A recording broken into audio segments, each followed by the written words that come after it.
ओम नमः सिद्धेभ्यः नमो अरिहन्ताणम् नमो सिद्धाणम् नमो आयर्याणम्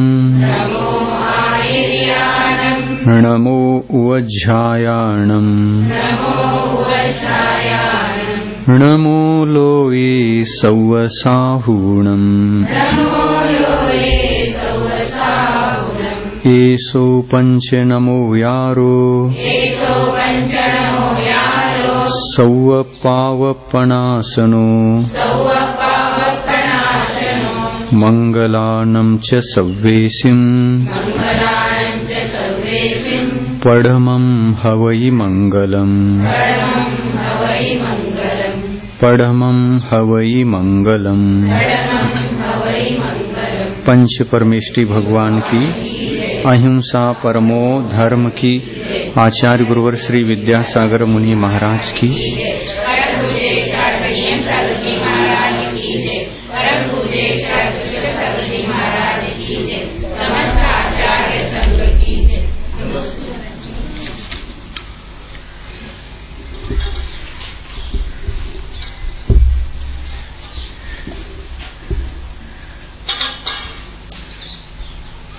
ಪುಟ ನಂಬರ್ 10ರಲ್ಲಿ ರತ್ನಕರ್ಣಕ ಶ್ರಾವಕಾಚಾರ್ಯ ಗ್ರಂಥ.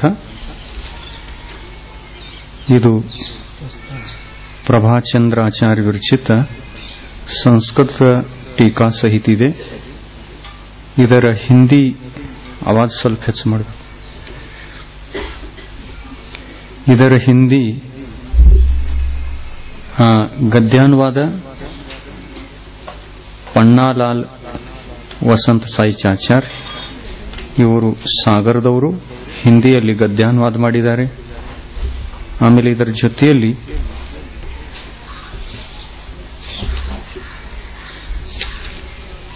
ಬಹುಶಃ ಆಚಾರ್ಯ ಶ್ರೀಗಳವರ ಹಿಂದಿ ಪದ್ಯಾನುವಾದವನ್ನು ಕೂಡ ಕೊನೆಯಲ್ಲಿ ಜೋಡಿಸಿದ್ದಾರೆ.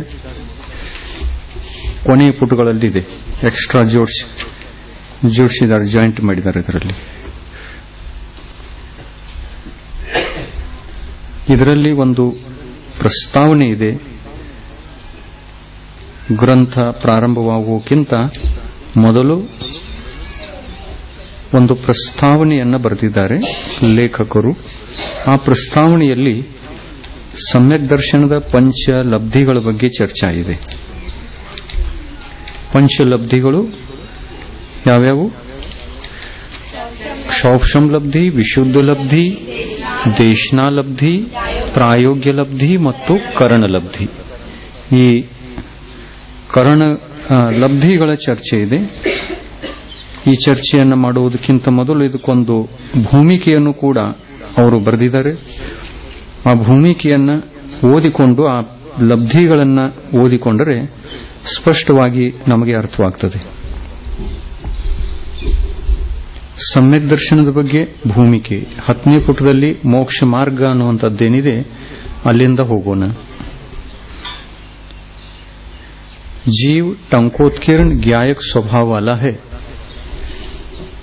तथापि अनादिकाल से कर्म संयुक्त दशा में रागद्वेषी होता हुआ स्वभाव से च्युत हो रहा है, तथा स्वभाव से च्युत होने के कारण ही चतुर्गति रूप संसार में भ्रमण कर रहा है. ತಿಳಿತದೆಯಲ್ಲ? ಅಂದ್ರೆ ಇನ್ನ ಚರ್ಚಾ ನಡೀತಾ ಇಲ್ಲ. ಇದು ಭೂಮಿಕಾ ರೂಪದಲ್ಲಿ ಅದನ್ನು ಹೇಳುವುದಕ್ಕಾಗಿ ಬರೆದಿರುವುದು. ಇದು ಸಾಮಾನ್ಯ ವಿಷಯ ಇದೆ, ತಿಳಿಬಹುದು. इस जीव का अनंत काल ऐसी पर्याय में व्यतीत हुआ है जहां इसे एक श्वास के भीतर 18 बार जन्म मरण करना पड़ा है.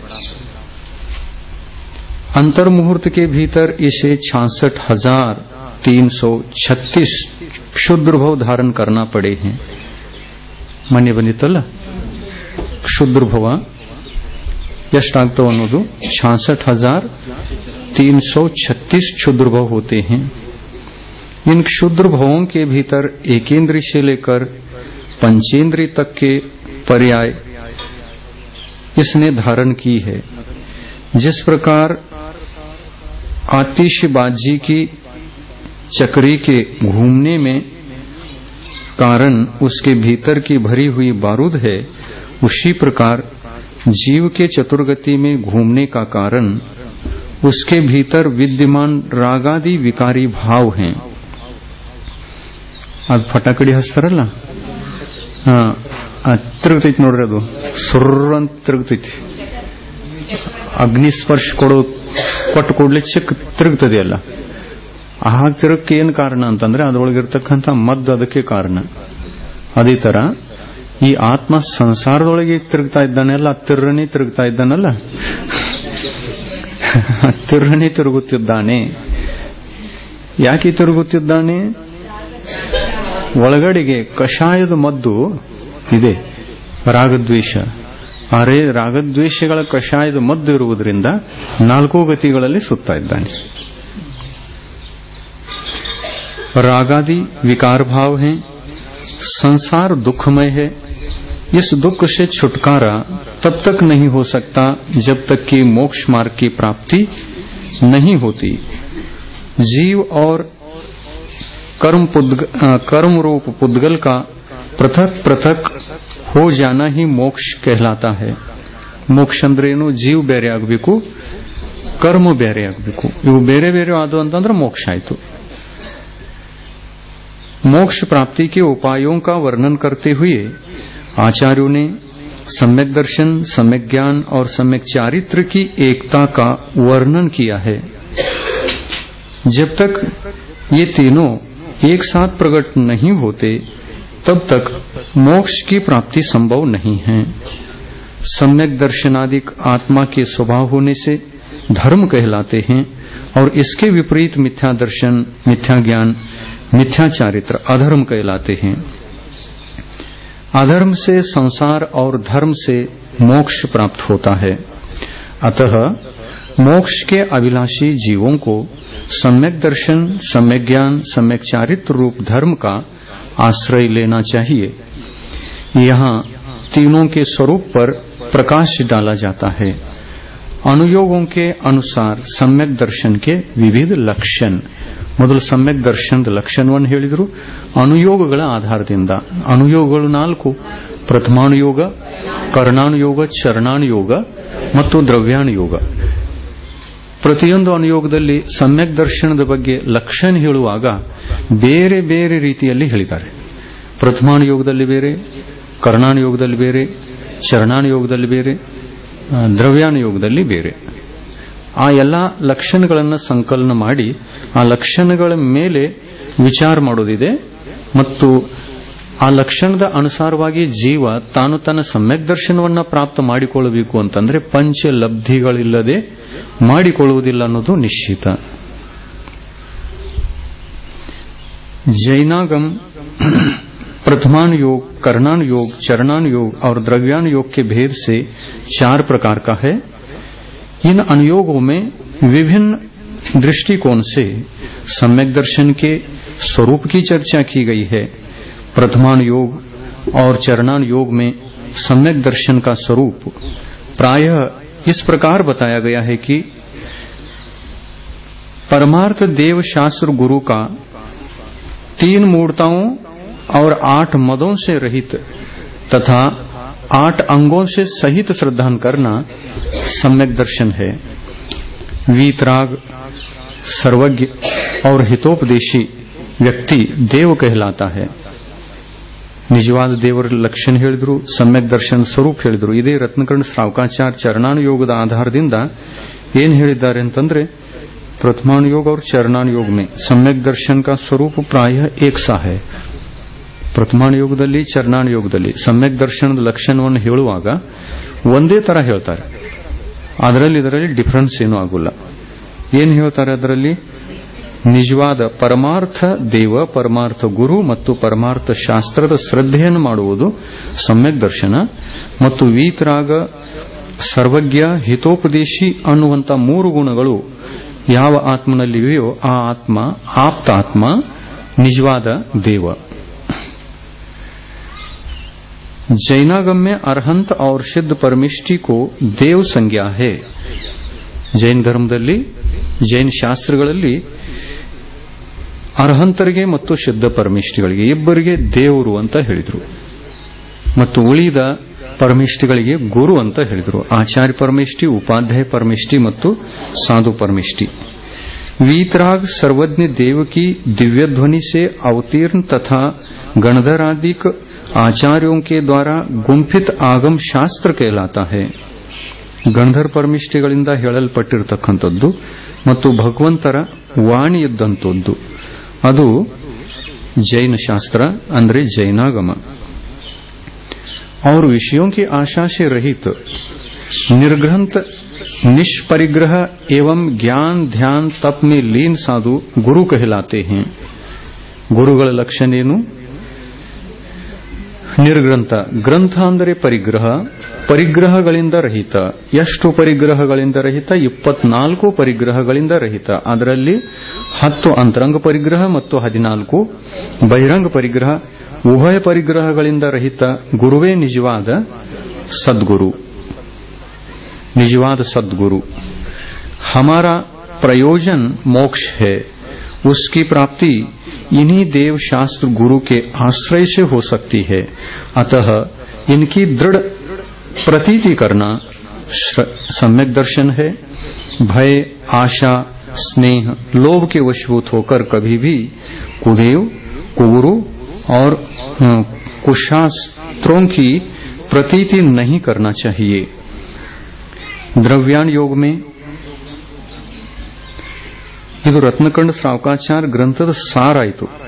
ಮೊದಲಿನ ಒಂದು 10-12 ಪದ್ಯಗಳ ಸಾರಿದೆ ಇದು ಈಗ ಹೇಳಿದ್ದು. ಪ್ರತೀತಿ ಅಂದರೆ ಶ್ರದ್ಧೆ, ದೃಢ ಪ್ರತೀತಿ, ದೃಢವಾದ ಶ್ರದ್ಧೆಯನ್ನು ಮಾಡುವುದಕ್ಕೆ ಸಮ್ಯಕ್ ದರ್ಶನ ಅಂತ ಹೇಳಿದ್ದಾರೆ. ಆಮೇಲೆ ಭಯದಿಂದ, ಆಶೆಯಿಂದ, ಸ್ನೇಹದಿಂದ ಮತ್ತು ಲೋಭದಿಂದ ಕುದೇವ, ಕುಗುರು ಮತ್ತು ಕುಶಾಸ್ತ್ರದ ಶ್ರದ್ಧೆಯನ್ನ ಮಾಡದೇ ಇರುವುದು ಇದು ಸಮ್ಯಕ್ ದರ್ಶನದ ಲಕ್ಷಣ.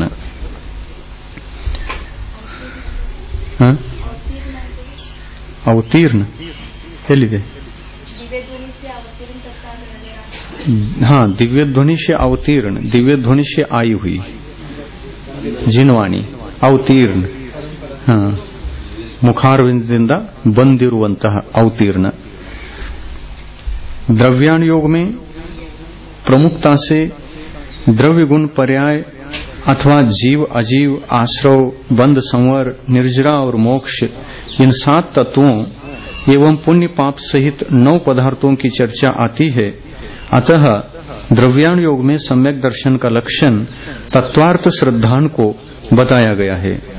द्रव्यान योगದ ಅನುಸಾರವಾಗಿ ತತ್ವಾರ್ಥ ಶ್ರದ್ಧಾನಂ ಸಮ್ಯಕ್ ದರ್ಶನಂ. ತತ್ವಾರ್ಥ ಸೂತ್ರ ಗ್ರಂಥ ಯಾವ ಅನುಯೋಗದ ಗ್ರಂಥ? ದ್ರವ್ಯಾನುಯೋಗದ. ಯಾವ ಗ್ರಂಥಗಳಲ್ಲಿ ತತ್ವಾರ್ಥ ಶ್ರದ್ಧಾನಂ ಅಂದರೆ ತತ್ವಗಳನ್ನು ಶ್ರದ್ಧೆ ಮಾಡುವುದೇ ಸಮ್ಯಕ್ತ್ವ ಅಂತ ಹೇಳ್ತಾರೆ, ಅದು ಕೂಡ ಒಂದು ತರಹದ ಲಕ್ಷಣ, ಪರಿಭಾಷೆ. ಆದರೆ ಇಂಥ ಪರಿಭಾಷೆಗೆ ದ್ರವ್ಯಾನುಯೋಗದ ಪರಿಭಾಷೆ ಅಂತ ತಿಳ್ಕೊಳ್ಬೇಕು. ತತ್ವಾರ್ಥ ಸೂತ್ರದಲ್ಲಿ ಏನು ಹೇಳಿದ್ರು? ತತ್ವಾರ್ಥ ಶ್ರದ್ಧಾನಂ ಸಮ್ಯಕ್ ದರ್ಶನಂ. ಸಪ್ತ ತತ್ವಗಳ ಶ್ರದ್ಧೆಯನ್ನು ಮಾಡುವುದು सम्यक दर्शन. तत्वरूप अर्थ अथवा तत्व अपने अपने वास्तविक स्वरूप से सहित जीव अजीव आदि पदार्थों का श्रद्धान करना सम्यक दर्शन है.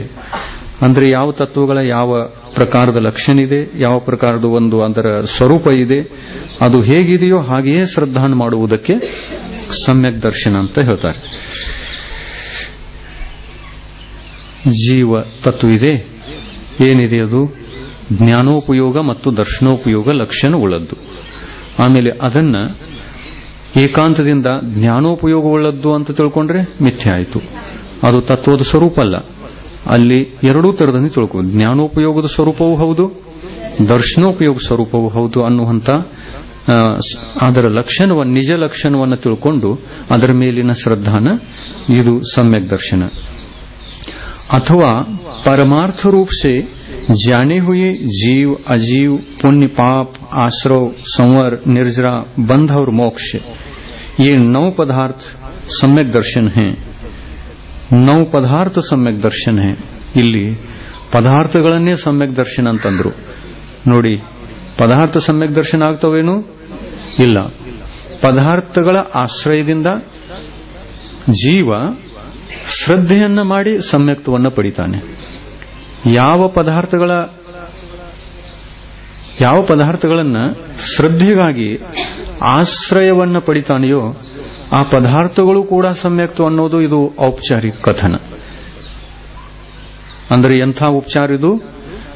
ಕಾರಣದಲ್ಲಿ ಕಾರ್ಯೋಪಚಾರ.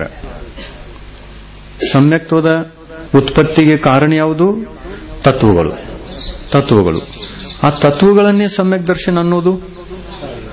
ಇದು ಕಾರಣದಲ್ಲಿ ಕಾರ್ಯೋಪಚಾರವನ್ನು ಮಾಡಿ ಸಮ್ಯಕ್ ದರ್ಶನ ಅಂತ ಹೇಳುವಂತಹ ಪದ್ಧತಿ ಜೈನಾಗಮದ ಒಂದು ಶೈಲಿ, ಅನೇಕಾಂತ ಶೈಲಿ. ಜೀವದ ಶ್ರದ್ಧಾನವೇ ಸಮ್ಯಕ್ ದರ್ಶನ ಅಲ್ಲ. ಜೀವ ಯಾವುದರ ಮೇಲೆ ಶ್ರದ್ಧೆಯನ್ನು ಮಾಡುತ್ತಿದೆಯೋ ಆ ತತ್ವಗಳು ಸಮ್ಯಕ್ತ್ವಕ್ಕೆ ಕಾರಣವಾಗಿರುವುದರಿಂದ ಆ ಕಾರಣವೂ ಕೂಡ ಸಮ್ಯಕ್ತ್ವ. ಯಾವ ತರ? ರಾಜ ಕುಮಾರನೂ ಕೂಡ ರಾಜ. ಯಾಕೆಂದ್ರೆ ನಾಳಿನ ರಾಜ ಅವನೇ ಇದ್ದಾನೆ. ಆದ್ದರಿಂದ ಅವನಿಗೆ ಕರೀತಾರಲ್ಲ, ಹೇ ರಾಜ ಇಲ್ಲಿ ಬಾ. ರಾಜಕುಮಾರನಿಗೆ ರಾಜ ಅಂತ ಕರೆಯೋದು ಇದು ಕಾರಣದಲ್ಲಿ ಕಾರ್ಯೋಪಚಾರ. ಜೈನ ಧರ್ಮ ಉಪಚಾರ ವಿಷಯಗಳನ್ನು ಕೂಡ ಸ್ವೀಕಾರ ಮಾಡ್ತದೆ. ಔಪಚಾರಿಕ ವಿಷಯಗಳನ್ನು ಸ್ವೀಕಾರ ಮಾಡದೇ ಹೋದರೆ ಲೋಕ ವ್ಯವಹಾರನೂ ಕೂಡ ನಡೆಯಲಿಕ್ಕೆ ಸಾಧ್ಯವಿಲ್ಲ. ಯಾರಾದರೂ ಹಣ ತಗೊಂಡು ಕೊಡ್ಲಿಲ್ಲ ಅಂತಂದ್ರೆ ಆತನಿಗೇನಂತಾರು? ದುಡ್ಡು ತಿಂದ ಅಂತ ಅಲ್ಲ, ದುಡ್ಡು ತಿಂದ. ದುಡ್ಡು ತಿಂತಾರೆ ಯಾರ? ದುಡ್ಡು ತಿಂದ್ರೆ ಸತ್ತು ಹೋದಾರಲ್ಲ, ಪಚನ ಹೆಂಗಾಗೋ? ದುಡ್ಡು ತಿನ್ನಂಗಿಲ್ಲ, ಆ ದುಡ್ಡು ಕೊಟ್ಟು ಪದಾರ್ಥ ತಿಂದಿರಬಹುದು. ಆದ್ರೆ ಪದಾರ್ಥ ತಿಂದ್ರೂ ಕೂಡ ವ್ಯವಹಾರದಲ್ಲಿ ಏನು ಹೇಳೋದಾಗ್ತದೆ? ದುಡ್ಡು ತಿಂದ ಅಂತ. ಇದು ವ್ಯವಹಾರ ಸತ್ಯ, ನಿಶ್ಚಯ ಸತ್ಯ ಅಲ್ಲ. ವ್ಯವಹಾರ ಸತ್ಯ. ನಿಶ್ಚಯದಲ್ಲಿ ಏನು ತಿಂದಿದ್ದಾನೆ? ಪದಾರ್ಥ ತಿಂದಿದ್ದಾನೆ. ದುಡ್ಡು ತಿಂದಿದ್ದಾನೇನು? ದುಡ್ಡು ಬೇರೆಯವರು ಕೊಟ್ಟಿದ್ದಾನೆ ಅಂಗಡಿಯಲ್ಲಿ, ಅಂಗಡಿಯಿಂದ ಸಾಮಾನು ತಂದು ತಿಂದಿದ್ದಾನೆ. ಆದರೂ ಕೂಡ ಹೇಳುವುದರಲ್ಲಿ ವ್ಯವಹಾರದಲ್ಲಿ ಏನಾಗ್ತದೆ? ದುಡ್ಡು ತಿಂದ. ದುಡ್ಡು ಹೆಂಗ್ ತಿಂತಾನು? ಸುಳ್ಳು, ಏಕ್ದಮ್ ಸುಳ್ಳು. ವ್ಯವಹಾರ ಸುಳ್ಳವೂ ಹೌದು, ಸತ್ಯವೂ ಹೌದು. ನಿಶ್ಚಯದ ದೃಷ್ಟಿಯಿಂದ ವ್ಯವಹಾರ ಸುಳ್ಳು, ವ್ಯವಹಾರದ ದೃಷ್ಟಿಯಿಂದ ನಿಶ್ಚಯ ಸುಳ್ಳು. ವ್ಯವಹಾರದ ದೃಷ್ಟಿಯಿಂದ ನಿಶ್ಚಯ ಸುಳ್ಳು, ನಿಶ್ಚಯದ ದೃಷ್ಟಿಯಿಂದ ವ್ಯವಹಾರ ಸುಳ್ಳು. ಆದರೆ ಔಪಚಾರಿಕ ಕಥನ ದೃಷ್ಟಿಯಿಂದ ನೋಡಿದಾಗ ಎರಡೂ ಸತ್ಯ. ಈ ತರ ಹೇಳುವಂತ ಅಂದ್ರೆ ಶಾದ್ವಾದ ಶೈಲಿ ಇದು. ಜೈನ ಧರ್ಮದಲ್ಲಿ ಶಾದ್ವಾದ ರೂಪದಲ್ಲಿ ಮಾತನಾಡುವಂತಹ ಯಾವ ಒಂದು ಪದ್ಧತಿ ಇದೆ, ಆ ಪದ್ಧತಿ ಇರುವುದರಿಂದ ಜೈನ ಧರ್ಮ ಇಲ್ಲಿ ತನಕ ವಿಶ್ವದಲ್ಲಿ ಸತ್ಯ ಅಂತ ನಿಷ್ಕೊಂಡಿದೆ. ಇಲ್ಲ ಅಂತಂದ್ರೆ ಎಂದೋ ನಾಶ ಆಗಿ ಹೋಗಿರೋದು. ಶಾದ್ ಅಸ್ತಿ ನಾಸ್ತಿ सप्तभंगी. यहां विषय और विषय में अभेद मानकर जीवादि पदार्थों को ही सम्यक दर्शन कहा गया है. अर्थात इन 9 पदार्थों का परमार्थ रूप से श्रद्धान करना सम्यक दर्शन है. इसी द्रव्यान योग में स्वपर के श्रद्धान को भी सम्यक दर्शन कहा गया है. ಇನ್ನೊಂದು ಮಾತು ಹೇಳಿದ್ರು, ತತ್ವಾರ್ಥ ಶ್ರದ್ಧಾನಂ ಸಮ್ಯಕ್ ದರ್ಶನಂ. ಸ್ವ ಮತ್ತು ಪರ ಏನು ಅನ್ನುವುದನ್ನ ಜ್ಞಾನ ಪ್ರಾಪ್ತ ಮಾಡಿಕೊಂಡು ಸ್ವದ ಶ್ರದ್ಧಾನ್ ಮಾಡೋದು, ಪರ ಹೇ ಅನ್ನೋದು, ಇದು ಕೂಡ ಸಮ್ಯಕ್ತ್ವದ ಉತ್ಪತ್ತಿಯಲ್ಲಿ ಕಾರಣ. ಇದು ಕೂಡ ಒಂದು ಸೂತ್ರ. ತತ್ವಾರ್ಥ ಶ್ರದ್ಧಾನಂ ಸಮ್ಯಕ್ ದರ್ಶನಂ ಅಂತ ಏನಿದೆಯಲ್ಲ, ಆ ಸೂತ್ರದ ಹಾಗೆ ಇದು ಕೂಡ ಒಂದು ಸೂತ್ರ. ಸ್ವಪರ ವಿವೇಕ ಶ್ರದ್ಧಾನಂ ಸಮ್ಯಕ್ ದರ್ಶನಂ. ಸ್ವ ಮತ್ತು ಪರ ಏನು ಅನ್ನುವುದನ್ನು ಅರ್ಥ ಮಾಡಿಕೊಂಡು ವಿವೇಕದಿಂದ ಶ್ರದ್ಧೆ ಮಾಡುವುದಕ್ಕೆ ಸಮ್ಯಕ್ ದರ್ಶನ ಎನ್ನುತ್ತಾರೆ. ಕ್ಯೂಂಕಿ आम्रवादिक क्योंकि आश्रवादिक ಇಲ್ಲಿ ಕತ್ಲಿತಿ पूरा बेळकु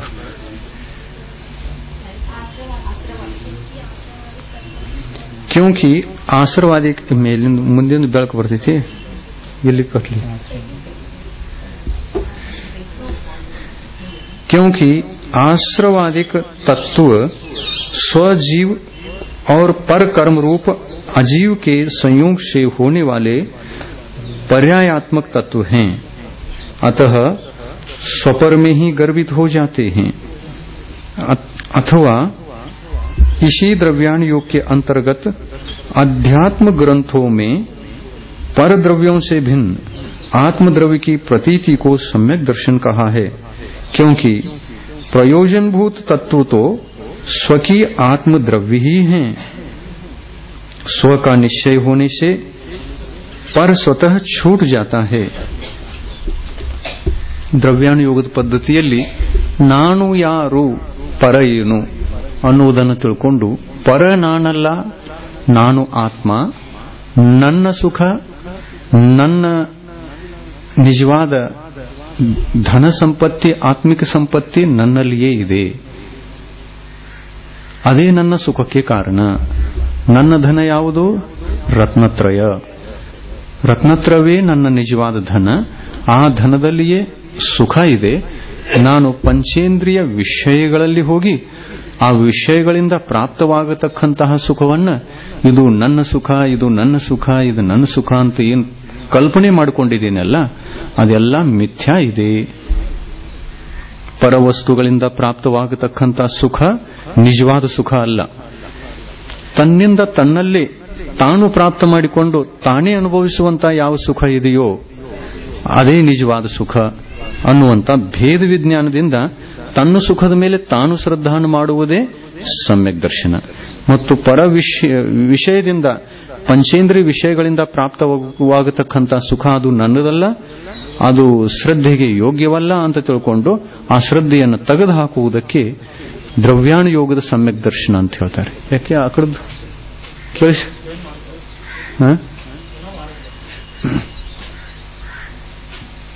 ಏನಾಯ್ತು? मूल में तत्व दो हैं. ಮೂಲದಲ್ಲಿ ತತ್ವಗಳು ಎರಡು, जीव और अजीव. चेतना लक्षण वाला जीव है और उससे भिन्न अजीव है. अजीव पुद्गल, धर्म, अधर्म, आकाश और काल के भेदों से 5 प्रकार का है. अजीव 5 प्रकार का. पुद्गल, धर्म, अधर्म, आकाश और काल, ये 5 अजीव द्रव्य हैं. जीव द्रव्य तो एक ही है. परंतु यहां उन सब से प्रयोजन नहीं है. यहां तो जीव के साथ संयोग को प्राप्त हुए नो कर्म, द्रव्य कर्म और भाव कर्म रूप अजीव से प्रयोजन है.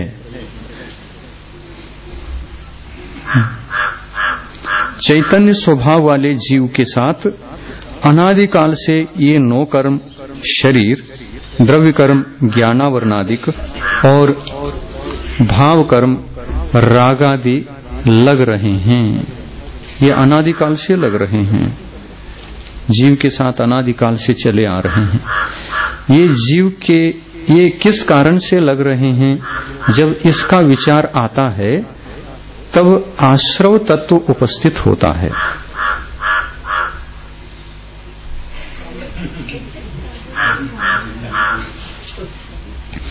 ಆಶ್ರವ ತತ್ವ ಉಪಸ್ಥಿತ ಹೋತಾ ಕುಂಡ್ಕೊಂಡು ಸ್ವಲ್ಪ ಜಾಗ ಆಗಿದೆ ಅಲ್ಲಿ ಕಂಬದ ಮ್ಯಾಗ. आश्रव के बाद जीव और अजीव की क्या दशा होती है, यह बताने के लिए बंध तत्व आता है.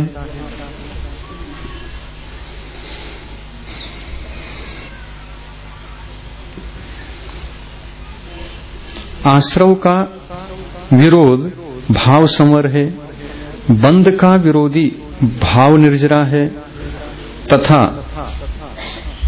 सब नो कर्म, द्रव्य कर्म, भाव कर्म जीव से सदा के लिए सर्वथा विमुक्त हो जाते हैं, तब मोक्ष तत्व होता है. विमुक्त ने छुटकारा, छूट जाते हैं। द्रव्य कर्म, नो कर्म, भाव कर्म से छूटने के बाद जीव को मोक्ष की प्राप्ति होती है, तब मोक्ष तत्व होता है। पुण्य और पाप आश्रव के अंतर्गत हैं। पुण्य ಮತ್ತು ಪಾಪ ಪದಾರ್ಥಗಳೆಷ್ಟು 9 ಅಲ್ಲ, 7 ತತ್ವಗಳು ಮತ್ತು ಪುಣ್ಯ 1 ಪಾಪ 1, 9 ಪದಾರ್ಥಗಳು. ಈ 9 ಪದಾರ್ಥಗಳಲ್ಲಿ ಪುಣ್ಯ ಮತ್ತು ಪಾಪವನ್ನು ಯಾವ ತತ್ವಕ್ಕೆ ಸೇರಿಸಬೇಕು?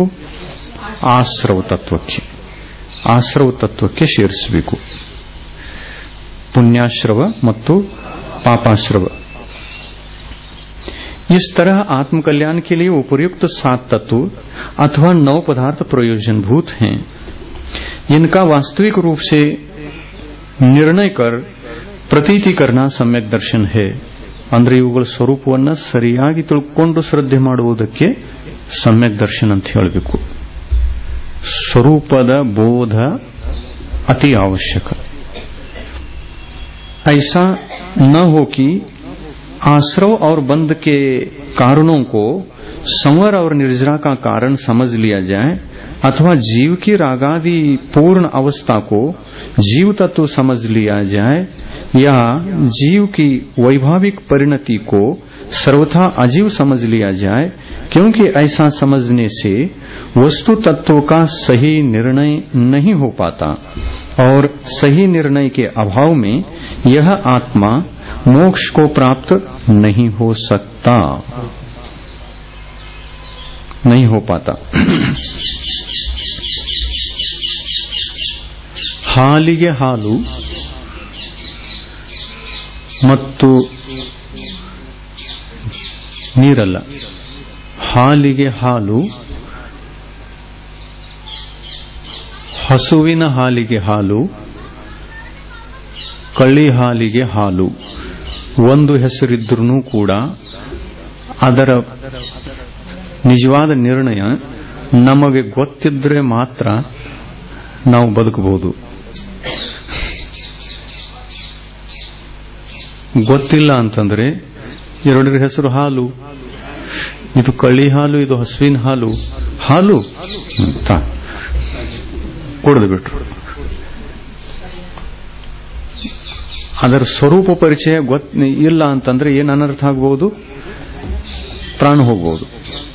ಅದೇ ತರ ತತ್ವಗಳ ನಿರ್ಣಯ ಇಲ್ಲದೆ ಸಮ್ಯಕ್ ದರ್ಶನ ಆಗುವುದೇ ಇಲ್ಲ. ತತ್ವ ನಿರ್ಣಯ ಇರಲಿಲ್ಲ ಅಂತಂದ್ರೆ ಅಜೀವ ತತ್ವಕ್ಕೇನೆ ಜೀವ ಅಂತ ತಿಳ್ಕೊಂಡ್ರೆ ಮತ್ತೆ ಅದೇ ಆಗಿದೆ ಅನಾದಿ ಕಾಲದಿಂದ. ಈ ಶರೀರವೇ ನಾನು, ಈ ಶರೀರವೇ ನಾನು, ಇದಕ್ಕೆ ಸಿಗುವಂತ ಸುಖವೇ ನನ್ನ ಸುಖ. ಇದು ಅಜೀವ ತತ್ವವನ್ನೇ ಜೀವ ತತ್ವ ಅಂತ ತಿಳ್ಕೊಂಡು ಅದರ ಮೇಲೆ ಶ್ರದ್ಧಾನ ಮಾಡಿದಂತೆ ಆಗ್ತದೆ. ಇದೇ ಮಿಥ್ಯಾತ್ವ, ಇದು ಮಿಥ್ಯಾದರ್ಶನ. ಆಮೇಲೆ ಇಷ್ಟಾದ್ರೂ ಗೊತ್ತಿರಬೇಕಲ್ಲ, ಶರೀರ ಬೇರೆ, ಶರೀರದ ಸುಖ ಬೇರೆ, ಆತ್ಮ ಬೇರೆ, ಆತ್ಮನ ಸುಖ ಬೇರೆ. ಇದು ಗೊತ್ತಿದ್ದ, ಎರಡೂ ಗೊತ್ತಿದ್ದ ನಂತರ ಒಂದು ಉಪಾಧಿ ಇದೆ, ಒಂದು ಹೇ ಇದೆ ಅನ್ನುವಂಥ ವಿಷಯ ಗೊತ್ತಾಗೋದು. ಆಮೇಲೆ ಆತ್ಮತತ್ವದ ವಿಷಯ ಗೊತ್ತಿಲ್ಲ ಅಂತಂದ್ರೆ ಇನ್ನು ಜೀವಕ್ಕೆ ಏನು ಸುಖ ಸಿಗ್ತಿರ್ತದೆ ಆ ಸುಖವೇ ನಿಜವಾದ ಸುಖ ಅಂತ ತಿಳ್ಕೊಳ್ಳೋದಲ್ಲದು. ನಮ್ಮ ಮುಂದೆ ಎರಡು ವಸ್ತುಗಳಿಲ್ಲ. ಹಾಲು ಅಂತಂದ್ರೆ ನಮಗೆ ಎಮ್ಮೆ ಹಾಲು ಅಥವಾ ಹಸುವಿನ ಹಾಲು ಒಂದೇ ಗೊತ್ತಿತ್ತು, ಕಳ್ಳಿ ಹಾಲು ಅಂತ ಗೊತ್ತಿರಲಿಲ್ಲ. ಆಮೇಲೆ ಹಾಲಿದೆ ತಗೊಳ್ಳಿ ಅಂತ ಕೊಟ್ಟಂದ್ರೆ ಕುಡಿಯವ್ರಲ್ಲ ನಾವು, ಯಾಕಂದ್ರೆ ಹಾಲು ಒಂದೇ ಗೊತ್ತಿದೆ ನಮಗೆ. ಆಮೇಲೆ ಆ ಹೆಸರಿನಲ್ಲಿ ಇದೇ ಹಾಲನ್ನು ಕುಡಿಯವ್ರಲ್ಲ. ಅದಕ್ಕಾಗಿ ಎರಡೂ ಹಾಲಿನ ಪರಿಚಯ, ಎರಡೂ ಪ್ರಕಾರದ ಹಾಲಿನ ಪರಿಚಯ ನಮಗೆ ಬೇಕೇ ಬೇಕು. जिन भावों को यह जीव मोक्ष का कारण मानकर करता है, वे भाव पुण्याश्रव के कारण होकर इस जीव को देवादि गतियों में सागरों पर्यंत के लिए रोक लेते हैं। 7 तत्वों में जीव और अजीव का जो संयोग है वह संसार है तथा आश्रव और बंध उसके कारण हैं। जीव और अजीव का जो वियोग पृथक भाव है वियोग यानी पृथक भाव, पृथक भाव है वह मोक्ष है तथा संवर और निर्जरा उसके कारण हैं। जिस प्रकार रोगी मनुष्य को रोग इसके कारण रोगी मनुष्य को रोग उसके कारण रोग मुक्ति उसके कारण चारों का जानना आवश्यक है, उसी प्रकार इस जीव को संसार इसके कारण उससे मुक्ति और उसके कारण चारों का जानना आवश्यक है। ರೋಗದ ಕಾರಣ ಮತ್ತು ರೋಗದಿಂದ ಬಿಡುಗಡೆ ಹೇಗೆ ಆಗಬಹುದು ಅನ್ನುವಂಥದ್ದರ ಜ್ಞಾನ ಮತ್ತು ಮತ್ತೊಂದು ಯಾವುದು ಬಿಡುಗಡೆಯಾಗಲಿಕ್ಕೆ ಬೇಕಾಗುವಂತ ಸಾಧನ, ಈ ನಾಲ್ಕರ ಜ್ಞಾನ ಆಗದೆ ಹೊರತು ಯಾವ ರೀತಿಯಾಗಿ ರೋಗದಿಂದ ಬಿಡುಗಡೆ ಇಲ್ಲವೋ ಅದೇ ತರ ಸಂಸಾರದಿಂದ ಬಿಡುಗಡೆಯಾಗಲಿಕ್ಕೂ ಕೂಡ 4 ಪ್ರಕಾರದ ವಿಷಯಗಳು ಗೊತ್ತಿರಬೇಕು. ಸಂಸಾರ ಅಂದ್ರೆ ಏನು, ಸಂಸಾರಕ್ಕೆ ಕಾರಣಗಳ್ಯಾವುವು, ಸಂಸಾರದಿಂದ ಬಿಡುಗಡೆಯ ಮಾಧ್ಯಮ ಏನು, ಸಾಧನಗಳೇನು ಮತ್ತು ಆ ಸಾಧನಗಳನ್ನು ಪ್ರಾಪ್ತ ಮಾಡಿಕೊಳ್ಳುವುದಾದರೆ ಏನೇನು ಮಾಡಬೇಕು, ಇಷ್ಟು ಗೊತ್ತಿತ್ತು ಅಂತಂದ್ರೆ ಸಂಸಾರದಿಂದ ಬಿಡುಗಡೆಯಾಗಬಹುದು. करणान योग में मिथ्यात्व, सम्यक प्रकृति और अनंतानुबंधी क्रोध, मान, माया और लोभ, इन 7 प्रकृतियों के उपशम, क्षयोपशम अथवा क्षय से होने वाली श्रद्धा गुण की स्वाभाविक परिणति को सम्यक दर्शन कहा है. श्रद्धा गुण बंत नोड़ी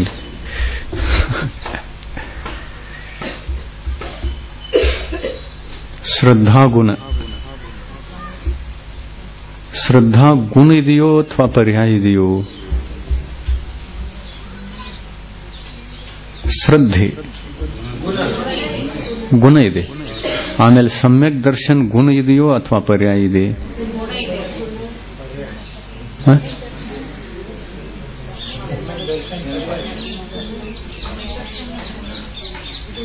सम्यक ज्ञान गुणवो अथवा पर्याಯವೋ? गुण. सम्यक चारित्र गुणवो अथवा पर्याಯವೋ? ये गुण इदावಲ್ಲ. रत्नत्रय गुण की पूजा हम करते हैं क्या? नहीं. क्या रत्नत्रय पर्याय की पूजा करते?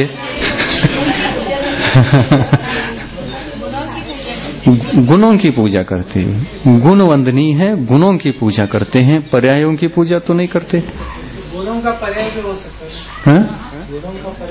गुणों की पर्याय हो सकती है, किंतु यह श्रद्धा गुण है या पर्याय है? गुण कैसे फिर? वही पूछ रहा हूं. तो गुण कैसे? सम्यक दर्शन भी गुण और श्रद्धा भी गुण, दोनों गुण हैं. तो फिर सम्यक दर्शन में और श्रद्धा में अंतर क्या है?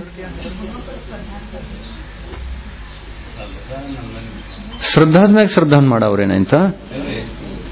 ಶ್ರದ್ಧಾ ಗುಣ ಇತ್ತಂದ್ರೆ, ಶ್ರದ್ಧಾ ಗುಣ ಇತ್ತಂದ್ರೆ ಶ್ರದ್ಧಾದ್ಮ್ಯಾಗ ಶ್ರದ್ಧಾ ಮಾಡವ್ರ, ಗುಣದ ಮ್ಯಾಗ ಶ್ರದ್ಧಾ ಮಾಡ. ಶ್ರದ್ಧಾ ಏನಾಯ್ತದ? ಶ್ರದ್ಧಾ ಹೆಂಗ್ ಪರ್ಯಾಯ ಆಯ್ತು?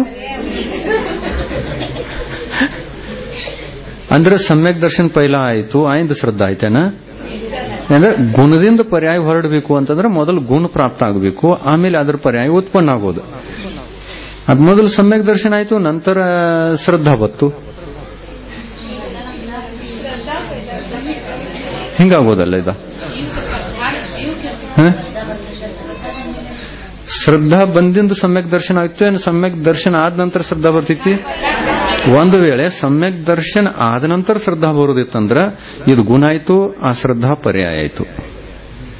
ಸಮ್ಯಕ್ ದರ್ಶನ ಬರೋದಕ್ಕಿಂತ ಪೈಲಾನ ಶ್ರದ್ಧಾ ಬರಬೇಕಂದ್ರಿ, ಅಂದ್ರೆ ಪೈಲಾ ಶ್ರದ್ಧಾ ಬಂತು, ನಂತರ ಸಮ್ಯಕ್ ದರ್ಶನ ಪ್ರಾಪ್ತ ಆಯ್ತು. ಶ್ರದ್ಧಾ ಬರುಲ್ದ ಸಮ್ಯಕ್ ಆಗ್ತಿದ್ದೇನ?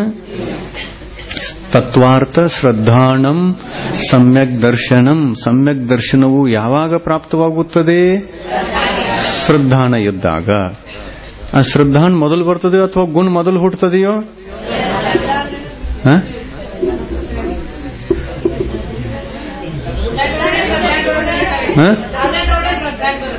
ಶ್ರದ್ಧಾನ್ ಬರೋದು. ಗುಣ ನೋಡಿದ್ರಿ, ಶ್ರದ್ಧಾನ್ ಬಂತು. ಶ್ರದ್ಧಾನ್ ಬಂತ ನಂತರ ಅಂಥ ಗುಣ ಯಾರಲ್ಲಿ ಹುಟ್ಟಿತು? ನಮ್ಮಲ್ಲಿ ಹುಟ್ಟಿತು. ಅದು ಯಾವಾಗ ಹುಟ್ಟಿತು? ಶ್ರದ್ಧಾ ಹುಟ್ಟಿದಾಗ ಹುಟ್ಟಿತೋ ಏನ್ ಪೈಲಾ ಹುಟ್ಟಿ ಆಯ್ದ ಶ್ರದ್ಧಾ ಹುಟ್ಟಿತೋ?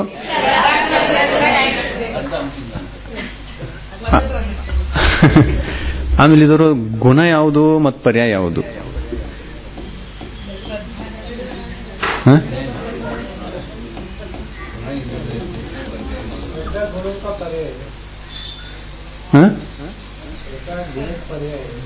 ಗುಣದ ಪರ್ಯಾಯ ಶ್ರದ್ಧಾ ಅಂದ್ರಿ ಅಂತಂದ್ರೆ ಮೊದಲು ಗುಣ ಬರಬೇಕು, ಆಮೇಲೆ ಶ್ರದ್ಧಾನ್ ಬರಬೇಕು.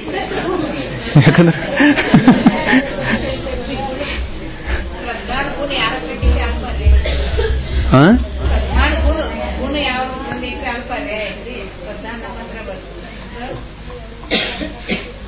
ಶ್ರದ್ಧಾನಕ ಗುಣರ ಹೆಂಗ ಅನ್ನೋರು ಮತ್ತು ಪರ್ಯಾಯರ ಹೆಂಗ ಅನ್ನೋರು ಏನನ್ನೋರು? ಅದು ಗುಣನೂ ಅಲ್ಲ, ಪರ್ಯಾಯನೂ ಅಲ್ಲ. ಅನಿಸ್ಕೈತೇನಿಲ್ಲ? ಸಮ್ಯಕ್ ದರ್ಶನದ ಪರ್ಯಾಯ ಯಾವ್ಯಾವ ಅಂತ ಕೇಳಿದ್ರೆ ಹೇಳಬಹುದು. ಸಮ್ಯಕ್ ದರ್ಶನ ಗುಣ ಪ್ರಾಪ್ತ ಆಯಿತು.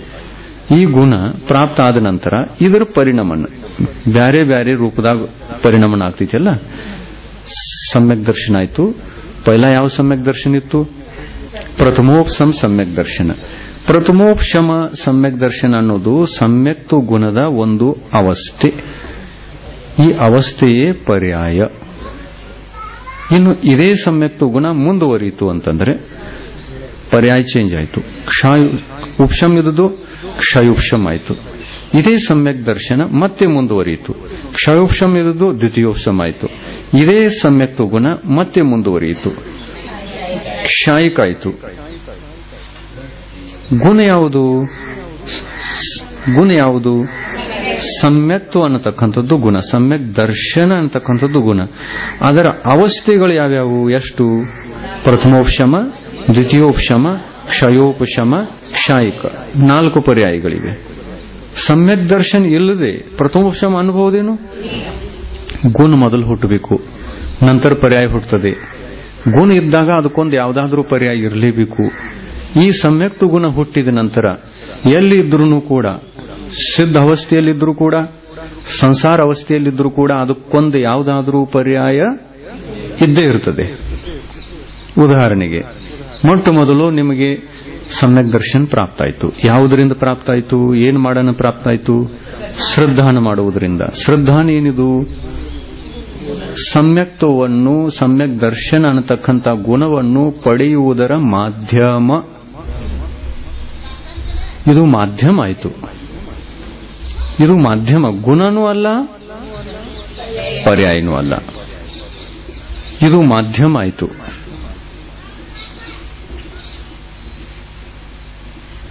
ಎಷ್ಟೋ ಜನ ಇದಕ್ಕೆ ಗುಣ ಗುಣ ಅಂತಾರಲ್ಲ, ಈ ಚರ್ಚಾದ ವಿಷಯ ಇದೆ. ಬಹಳ ಚರ್ಚೆ ಮಾಡಬೇಕು ಈ ವಿಷಯದಲ್ಲಿ. ಮಾಧ್ಯಮ ಆಯಿತು. ಈ ಮಾಧ್ಯಮದಿಂದ ಸಮ್ಯಕ್ ದರ್ಶನ ಗುಣ ನಮ್ಮಲ್ಲಿ ಹುಟ್ಟಿತು. ಹುಟ್ಟಿದ ನಂತರ, ಗುಣ ಹುಟ್ಟಿದ ನಂತರ ಅದಕ್ಕೊಂದು ಯಾವುದಾದ್ರೂ ಅದರ ಸಂಗಡ ಪರ್ಯಾಯನೂ ಇತ್ತು. ಸಮ್ಯಕ್ತ್ವ ಪ್ರಾಪ್ತವಾದ ತಕ್ಷಣ ಅದಕ್ಕೆ ಏನಾದರೂ ಅನ್ಲೇಬೇಕು. ನಾವು ಪ್ರಥಮೋಪಶಮ ಅನ್ಬೇಕು, ಕ್ಷಯೋಪಶಮ ಅನ್ಬೇಕು, ಇದ್ರ ಕ್ಷಾಯಿಕ ಅನ್ಬೇಕು, ಇಲ್ಲ ದ್ವಿತೀಯೋಪಶಮ, ಯಾವುದಾದ್ರೂ ಒಂದು ಅನ್ಬೇಕು. ಸಮ್ಯಕ್ತ್ವ ಉತ್ಪನ್ನ ಆಗಿದೆ ಅಂದರೆ ಅದಕ್ಕೊಂದು ಯಾವುದಾದ್ರೂ ಪರ್ಯಾಯ ಇದೆ. ಆ ಪರ್ಯಾಯಗಳು 4: ಪ್ರಥಮೋಪಶಮ, ದ್ವಿತೀಯೋಪಶಮ, ಕ್ಷಯೋಪಶಮ ಮತ್ತು ಕ್ಷಾಯಿಕ. ಆಮೇಲೆ ಶ್ರದ್ಧೆಗೆ ಗುಣ ಅನ್ಬೇಕೋ, ಪರ್ಯಾಯ ಅನ್ಬೇಕೋ, ಅಥವಾ ಮಾಧ್ಯಮ ಅನ್ಬೇಕೋ? ತತ್ವಾರ್ಥ ಶ್ರದ್ಧಾನಂ ಸಮ್ಯಕ್ ದರ್ಶನಂ.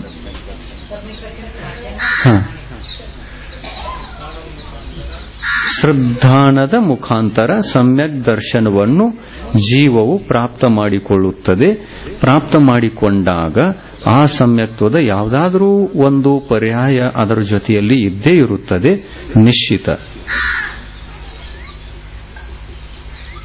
ಪ್ರಥಮೋಪಶಮದಿಂದ ದ್ವಿತೀಯೋಪಶಮ ಪ್ರಾಪ್ತ ಆಯಿತು, ಅವಾಗೂ ಪರ್ಯಾಯ ಇದೆ. ಸಮ್ಯಕ್ತು ಗುಣ ಅಂತಕ್ಕಂಥದ್ದು ಎಲ್ಲ ಅದರೊಳಗೆ ನಡೀತಾ ಇದೆ, ಕಂಟಿನ್ಯೂ ಇದೆ. ಅದು ಕಂಟಿನ್ಯೂ ಇದೆ. ಅದು ನಾಲ್ಕು ಅವಸ್ಥೆಗಳಲ್ಲಿ ಕಂಟಿನ್ಯೂ ಇದೆ ಸಮ್ಯಕ್ ದರ್ಶನ್ ಗುಣ. ಸಮ್ಯಕ್ ಜ್ಞಾನವೂ ಕೂಡ ಗುಣ ಇದೆ. ಸಮ್ಯಕ್ ಜ್ಞಾನದ ಪರ್ಯಾಯಗಳು ಕೂಡ ಇವೆ. ಅವು ಯಾವುವು? ಸಮ್ಯಕ್ ಜ್ಞಾನ ಎಷ್ಟು ಪ್ರಕಾರದ್ದು? 5 ಪ್ರಕಾರದ್ದು. 5 ಪ್ರಕಾರದ್ದು ಇವು ಅವಸ್ಥೆಗಳು ಅಥವಾ ಗುಣ. ಅವಸ್ಥೆಗಳು ಯಾವ ಅವಸ್ಥೆಗಳು ಅವು ಪರ್ಯಾಯ, ಮತ್ತು ಯಾವ ಸಮ್ಯಕ್ ಅನಿಸಿಕೊಂಡಿವೆಯೋ ಅವು ಗುಣ. ಅದು ಗುಣ. ಯಾವುದನ್ನ ನಾವು ಸಮ್ಯಕ್ ಅನ್ನುವಂತ ವಿಶೇಷಣ ಕೊಟ್ಟು ಆ ಜ್ಞಾನಕ್ಕೆ ಸಮ್ಯಕ್ ಜ್ಞಾನ ಅಂತ ಹೇಳ್ತಾ ಇದ್ದೇವೆ, ಆ ಸಮ್ಯಕ್ ಜ್ಞಾನ ಅಂತಕ್ಕಂಥದ್ದು ಅದು ಗುಣ. ಈ ಸಮ್ಯಕ್ ಜ್ಞಾನ ಗುಣದ ಪರ್ಯಾಯಗಳು ಎಷ್ಟು? 5. ಸಮ್ಯಕ್ ಜ್ಞಾನದ ಗುಣದ ಪರ್ಯಾಯ ಮತಿ ಜ್ಞಾನ, ಸುಮತಿ ಜ್ಞಾನ, ಸುಶ್ರುತ ಜ್ಞಾನ, ಸುಅವಧಿ ಜ್ಞಾನ, ಮನಃಪರಿ ಜ್ಞಾನ, ಕೇವಲ ಜ್ಞಾನ.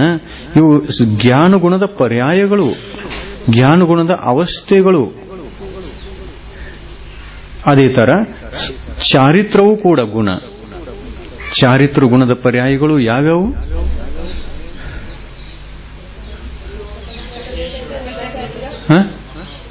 ಸಂಯಮದ ಭೇದಗಳು ಎಷ್ಟು? ಸಂಯಮ ಮಾರ್ಗನ ಸಂಯಮ ಪ್ರಾಪ್ತವಾಯಿತು. ಯಾವ ಗುಣಸ್ಥಾನದಲ್ಲಿ ಪ್ರಾಪ್ತವಾಯಿತು ಈ ಗುಣ?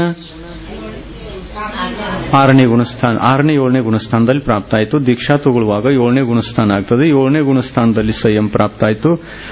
6ನೇ ಗುಣಸ್ಥಾನದಲ್ಲಿ ನಂತರ ಬರೋದಾಯಿತು. ಸಂಯಮ ಗುಣ ಎಲ್ಲಿ ಪ್ರಕಟ ಆಯಿತು? 7ನೇ ಗುಣಸ್ಥಾನದಲ್ಲಿ. ಈ ಸಂಯಮ ಗುಣ ಪ್ರಕಟ ಆದಾಗ ಯಾವುದಾದ್ರೂ ಒಂದು ಪರ್ಯಾಯ ಇತ್ತಲ್ಲ, ಯಾವುದಿದ್ದಿರಬಹುದು? ಸಾಮಾಯಿಕ, ಛೇದೋಸ್ಥಾಪನ, ಪರಿಹಾರ ವಿಶುದ್ಧಿ, ಸೂಕ್ಷ್ಮ ಸಾಂಪ್ರಾಯ, ಯಥಾಖ್ಯಾತ. ಇವು ಸಂಯಮ ಗುಣದ ಪರ್ಯಾಯಗಳು, ಹಂತಗಳು, ಅವಸ್ಥೆಗಳು. ಸಮ್ಯಕ್ ಚಾರಿತ್ರ ಗುಣದ ಪರ್ಯಾಯಗಳು. ಸಾಮಾಯಿಕ ಇದು ಕೂಡ ಒಂದು ಅವಸ್ಥೆ. ಯಾಕೆಂತಂದ್ರೆ ಮುಂದಿನ ಗುಣಸ್ಥಾನಗಳಲ್ಲಿ ಹೋದಾಗ ಸಾಮಾಯಿಕ ಚಾರಿತ್ರ ಇರೋಲ್ಲ, ಆದರೆ ಸಂಯಮ ಇರ್ತದೆ. ಸಂಯಮ ಗುಣ ಎಲ್ಲಿ ನಾಶ ಆಗೋಲ್ಲ, 14ನೇ ಗುಣಸ್ಥಾನದವರೆಗೆ ಇರ್ತದೆ. 6ನೇ ಗುಣಸ್ಥಾನದಲ್ಲಿ ಇದ್ರೂ ಕೂಡ ಸಂಯಮ ಇದೆ. ಆವಾಗ ಅದಕ್ಕೆ ನಮ್ಮ ಸಾಮಾಯಿಕ ಸಂಯಮ. ಎಲ್ಲಿಂದ ಎಲ್ಲಿ ತನಕ? 6ರಿಂದ 9ರ ತನಕ ಸಾಮಾಯಿಕ, ಛೇದೋಸ್ಥಾಪನ. ಇವೆರಡು ಪರ್ಯಾಯಗಳು, ಅಂದ್ರೆ ಸಂಯಮ ಗುಣದ ಪರ್ಯಾಯಗಳು 6ರಿಂದ 9ರವರೆಗೆ ಇವೆ. 6ರಿಂದ 9ರವರೆಗೆ ಇವು ಪರ್ಯಾಯಗಳು. ಸಾಮಾಯಿಕ ಇದೊಂದು ಪರ್ಯಾಯ, ಛೇದೋಸ್ಥಾಪನ ಇದೊಂದು ಪರ್ಯಾಯ. ಯಾಕೆಂತಂದ್ರೆ ಇವುಗಳ ನಾಶವೂ ಇದೆ. 9ರ ನಂತರ ಇವು ಇಲ್ಲ. 9ರ ನಂತರ ಏನಿದೆ? 10ನೇ ಗುಣಸ್ಥಾನ. ಹೊಸ ಪರ್ಯಾಯ ಬಂತು. ಒಂದು ಪರ್ಯಾಯ ಹೋಯಿತು, ಹೊಸ ಪರ್ಯಾಯ ಉತ್ಪನ್ನ ಆಯಿತು. ಸಾಮಾಯಿಕ ಛೇದೋಸ್ಥಾಪನ ಅನ್ನತಕ್ಕಂಥ ಈ ಪರ್ಯಾಯಗಳು ನಾಶವಾದವು. ಸೂಕ್ಷ್ಮ ಸಾಂಪ್ರಾಯ ಅಂತಕ್ಕಂತಹ ಪರ್ಯಾಯ ಉತ್ಪನ್ನ ಆಯಿತು. ಯಾವುದಾದರೂ ಒಂದು ಪರ್ಯಾಯ ಇದ್ದೇ ಇರ್ತದೆ ಸಂಯಮ ಗುಣಕ್ಕೆ, ಚಾರಿತ್ರ ಗುಣಕ್ಕೆ. ಪರ್ಯಾಯಗಳ ನಾಶವಾಗುತ್ತದೆ. ಅಂದ್ರೆ ಏನು? ಸಂಯಮ ಅನ್ನತಕ್ಕಂಥದ್ದು ಗುಣ, ಜ್ಞಾನ ಅನ್ನತಕ್ಕಂಥದ್ದು ಗುಣ. ಇನ್ನು ಹೀಗೆ ಇರುವಾಗ ನೋಡಿ, ಸಂಯಮ ಗುಣದ ವೈಭಾವಿಕ ವಿಪರೀತ ಪರಿಣತಿ ಯಾವುದು? ವೈಭಾವಿಕ ವಿಪರೀತ ಪರಿಣತಿ, ಉಲ್ಟಾ ಪರಿಣತಿ ಯಾವುದು? ಅಸಂಯಮ. ಅಸಂಯಮ. ಸಂಯಮದ ವಿರುದ್ಧ ಅಸಂಯಮ, ಗುಣದ ವಿರುದ್ಧ ದೋಷ, ದೋಷದ ವಿರುದ್ಧ ಗುಣ. ಇನ್ನು ದೋಷ ಅನ್ನುವಂಥದ್ದು ಇದು ಪರ್ಯಾಯವೋ ಅಥವಾ ಗುಣವೋ?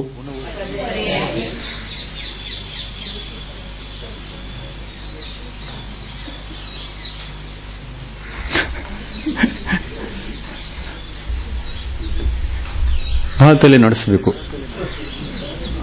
ಆಧ್ಯಾತ್ಮಿಕ ತತ್ವಗಳು ಸೂಕ್ಷ್ಮ,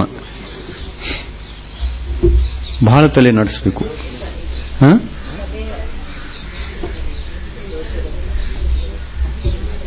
ಪರ್ಯಾಯ ಅನ್ನೋದ ಗುಣದಿಂದ ದೋಷ ಹುಟ್ಟಿತೆ,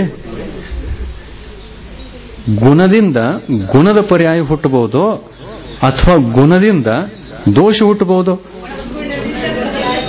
ಗುಣದಿಂದ ದೋಷ ಹುಟ್ಟಬಹುದು ಅಂತಂದ್ರೆ ಗುಣದಿಂದ ಸಮ್ಯಕ್ ಪರ್ಯಾಯಗಳು ಹುಟ್ಟಲೇಬಾರದಾಗಿತ್ತು. ಗುಣಗಳಿರುವಾಗ ಆ ಸಮ್ಯಕ್ ಗುಣದ ಸದ್ಭಾವದಿಂದ ಅದು ಅದರ ಸದ್ಭಾವ ಇರುವಾಗ ಸಮ್ಯಕ್ ಪರ್ಯಾಯಗಳೇ ಹೊರಡ್ತಾ ಇವೆ.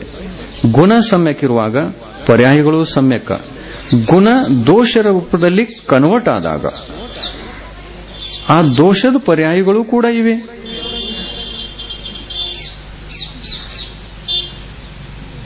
ಆ ದೋಷದ ಪರ್ಯಾಯ ಯಾವುದು?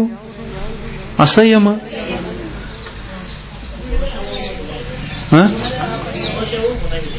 ದೋಷವೇ ಗುಣವಿದೆ, ಅಸಂಯಮವೂ ಕೂಡ ಒಂದು. ಅಸಂಯಮ ದೋಷದ ಪರ್ಯಾಯಗಳು. ಇಲ್ಲಿ ಸಂಯಮ ಗುಣದ ಪರ್ಯಾಯಗಳು ಹೇಗಿವೆಯೋ ಅಸಂಯಮ ಅನ್ನುವಂತ ಅಧರ್ಮ ಇದೇ ಅಸಂಯಮ ಅಧರ್ಮ. ಅಸಂಯಮ ಅಧರ್ಮ ದೋಷದ ಪರ್ಯಾಯಗಳು ಕೂಡ ಇವೆ. ಒಮ್ಮೆ ಉತ್ತರ ಕೊಡಬೇಡ್ರಿ, ಸ್ವಲ್ಪ ಅದನ್ನ ಗಂಭೀರತಾದಿಂದ ಶಬ್ದ ಹಿಡ್ಕೊಳ್ರಿ. ಅದನ್ನ ಅಸಂಯಮ ಏನಿದು? ದೋಷ ಇದೆ. ಇದಕ್ಕೆ ಏನನ್ನವರು? ಗುಣ ಅನ್ನವರು, ಪರ್ಯಾಯ ಅನ್ನವರು, ಏನು ಇಷ್ಟ ಅನ್ಬಹುದು. ಇದಕ್ಕೆ ಸಮ್ಯಕ್ ಗುಣದ ವಿಪರೀತ ಪರಿಣಾಮನ, ಅದೇ ದೋಷ. ಇದು ಗುಣನೂ ಅಲ್ಲ, ಪರ್ಯಾಯನೂ ಅಲ್ಲ, ಗುಣದ ವಿಪರೀತ ವೈಭಾವಿಕ ಪರಿಣತಿ, ಅದೇ ಅಸಂಯಮ. ಇನ್ನು ಈ ಅಸಂಯಮ ಅಂದರೆ ದೋಷ. ಅಸಂಯಮದ ಪರ್ಯಾಯಗಳು ಯಾವ್ಯಾವು? ಅಸಂಯಮಗಳು ಎಷ್ಟು ಪ್ರಕಾರ? ಅವಿರತಿಗಳು ಎಷ್ಟು ಪ್ರಕಾರ? ಅವೆಲ್ಲ ಅಸಂಯಮಗಳು 12 ಪ್ರಕಾರ. ಈ 12 ಪ್ರಕಾರದ ಎಲ್ಲ ಅವಸ್ಥೆಗಳು ಒಂದೊಂದು ಅವಸ್ಥೆಗಳು ಇವೆಲ್ಲ ಅಸಂಯಮದ ಪರ್ಯಾಯಗಳು.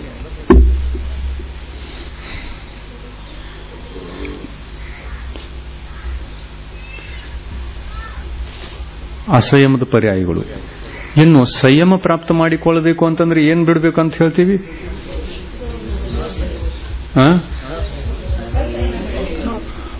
ಅವಿರತಿ ತ್ಯಾಗ ಮಾಡ್ತೀವಲ್ಲ, 12 ಅವಿರತಿಗಳನ್ನು ತ್ಯಾಗ ಮಾಡ್ತೀವಿ. ಅವಿರತಿಗಳು ಅವೆಲ್ಲ ಪರ್ಯಾಯಗಳು. ಪರ್ಯಾಯ ತ್ಯಾಗ ಮಾಡಬೇಕು ಅಂತಂದ್ರೆ ಮೊದಲು ದೋಷ ತ್ಯಾಗ ಮಾಡಬೇಕು.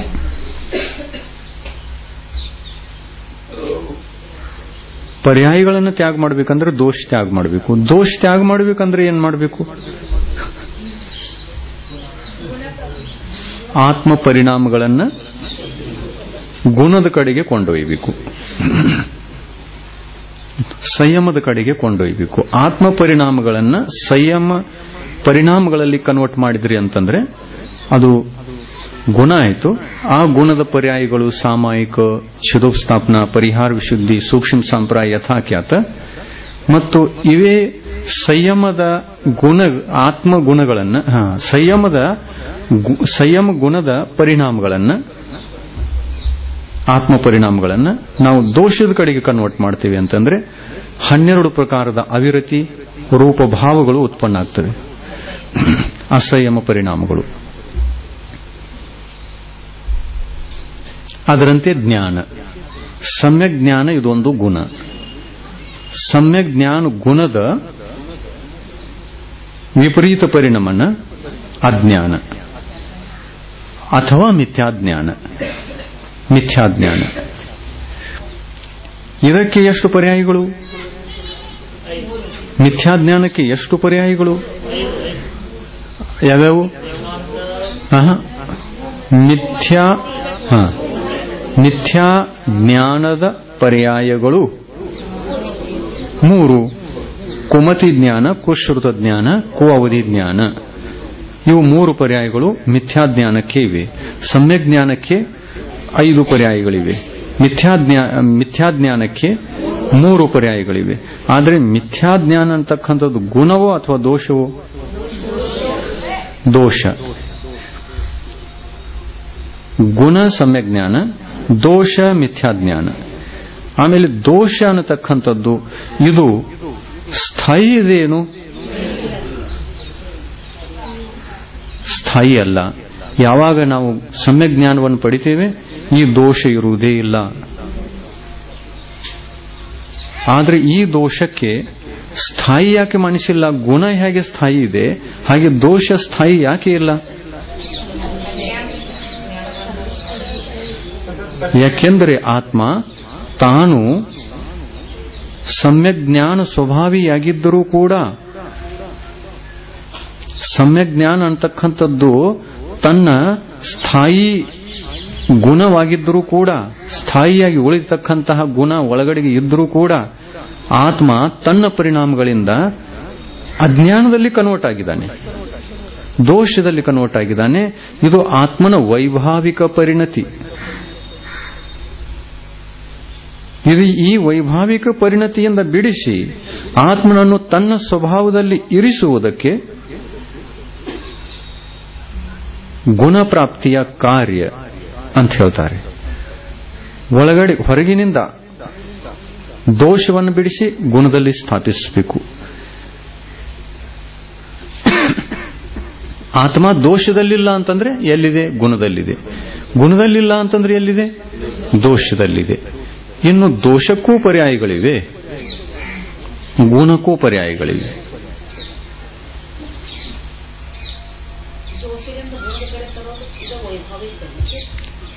ಗುಣದಿಂದ ದೋಷದ ಕಡೆಗೆ ಬರೋದು ವೈಭಾವಿಕ ಪರಿಣತಿ.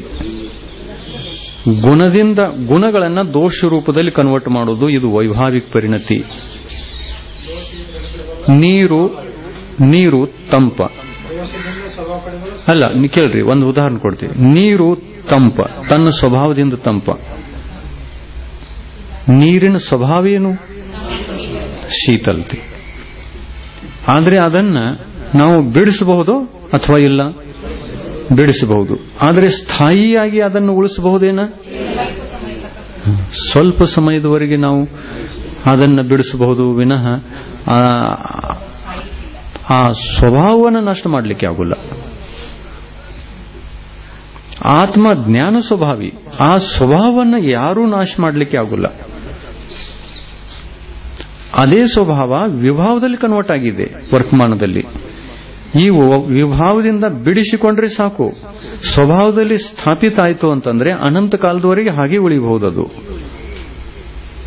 ಸ್ವಭಾವದಲ್ಲಿ ತರಿಸಿಕೊಂಡು ಅದನ್ನು ಸ್ಥಾಯಿಯಾಗಿ ಸ್ಥಾಪಿತಗೊಳಿಸಬೇಕು. ತನ್ನ ಸ್ವಭಾವವನ್ನು ತನ್ನಲ್ಲಿ. ನೀರು ಹೇಗೆ ನಾವು ಬಿಸಿ ಮಾಡಿದರೂ ಕೂಡ ನೀವು ಬಿಸಿ ಮಾಡ್ತಾ ಇದ್ದೀರಿ, ಆದ್ದರಿಂದ ನಾವು ಗರಂ ಆಗ್ತಾ ಇದ್ದೇನೆ ಅಂತ.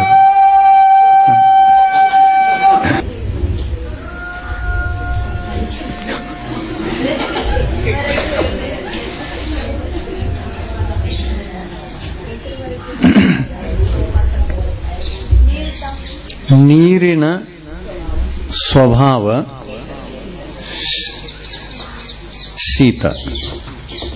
ಶೀತಲತೆ.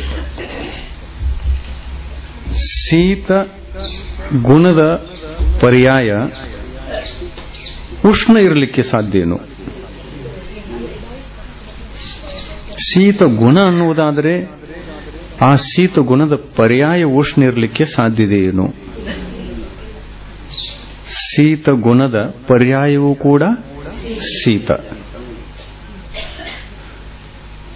ಇನ್ನು ಆ ನೀರನ್ನ ಗರಂ ಮಾಡ್ತೀವಿ, ಉಷ್ಣ ಆಯಿತು, ಕನ್ವರ್ಟ್ ಆಯಿತು. ತನ್ನ ಸ್ವಭಾವವನ್ನು ವಿಭಾವದಲ್ಲಿ ಪರಿವರ್ತನೆಗೊಳಿಸಿಕೊಂಡು ಗರಂ ಆಯಿತು ನೀರು. ಯಾಕೆ ಆಯಿತು ಅಂತಂದ್ರೆ ನಾವು ಅಗ್ನಿಯ ಸಂಪರ್ಕವನ್ನು ಕೊಟ್ಟಿದ್ದೇವೆ ನೀರಿಗೆ. ಅಗ್ನಿಯ ಸಂಪರ್ಕದಿಂದ ತನ್ನ ಸ್ವಭಾವವನ್ನು ಕಳ್ಕೊಂಡು ನೀರು ತನ್ನ ಗುಣವನ್ನ ನಾಶ ಮಾಡಿಕೊಂಡಿಲ್ಲ, ಸ್ವಭಾವವನ್ನು ನಾಶ ಮಾಡಿಕೊಂಡಿಲ್ಲ. ಸ್ವಭಾವದ ಅಸ್ತಿತ್ವ ಇದೆ, ಆದರೆ ಸ್ವಭಾವವನ್ನ ಸ್ವಲ್ಪ ಸಮಯದವರೆಗೆ ಕಳ್ಕೊಂಡಿದೆ, ನಾಶ ಮಾಡಿಕೊಂಡಿಲ್ಲ. ಕಳ್ಕೊಳ್ಳೋದು ಬೇರೆ, ನಾಶ ಮಾಡಿಕೊಳ್ಳೋದು ಬೇರೆ. ನಾಶ ಅಂತೂ ಯಾವಾಗಲೂ ಆಗುವುದೇ ಇಲ್ಲ. ವಿಪರೀತ ಸ್ವಭಾವದ ಆವರಣ ಆಯಿತು. ಶೀತ ಗುಣದ ಮೇಲೆ ಉಷ್ಣ ಸ್ವಭಾವದ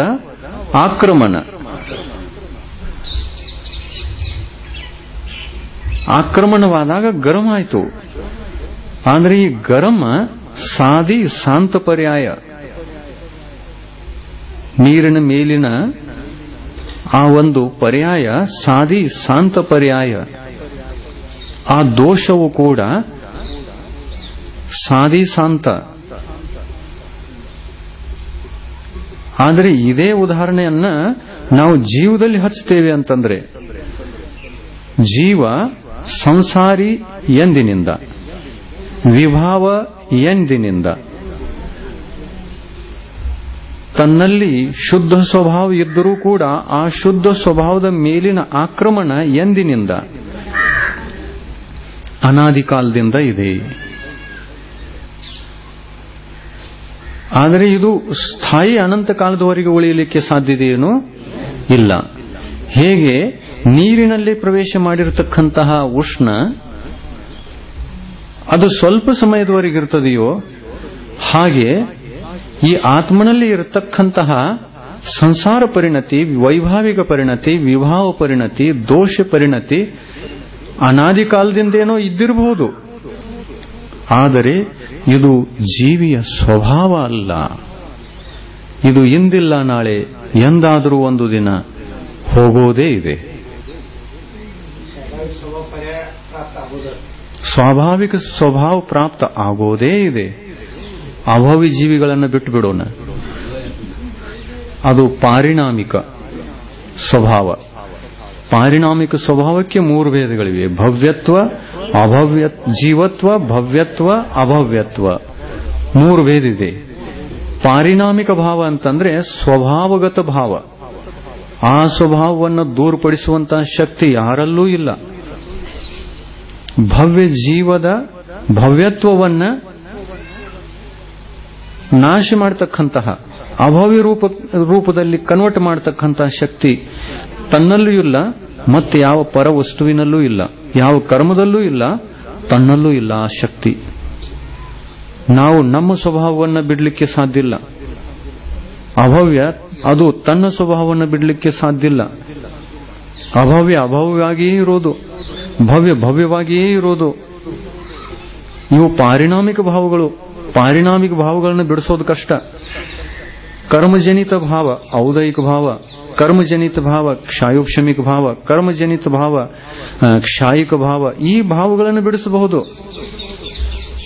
ಯಾಕೆಂದ್ರೆ ಇವು ಪರಜನಿತಿವೆ, ಕರ್ಮದ ಉದಯದ ಕಾರಣದಿಂದ ಪ್ರಾಪ್ತವಾಗಿವೆ. ಆದರೆ ಪಾರಿಣಾಮಿಕ ಭಾವಗಳು ಕರ್ಮದ ಉದಯದಿಂದಾಗಿಲ್ಲ, ಅವು ನೈಸರ್ಗಿಕವಾಗಿವೆ. ಜೀವಾತ್ಮನ ಸಂಗಡ ನೈಸರ್ಗಿಕ.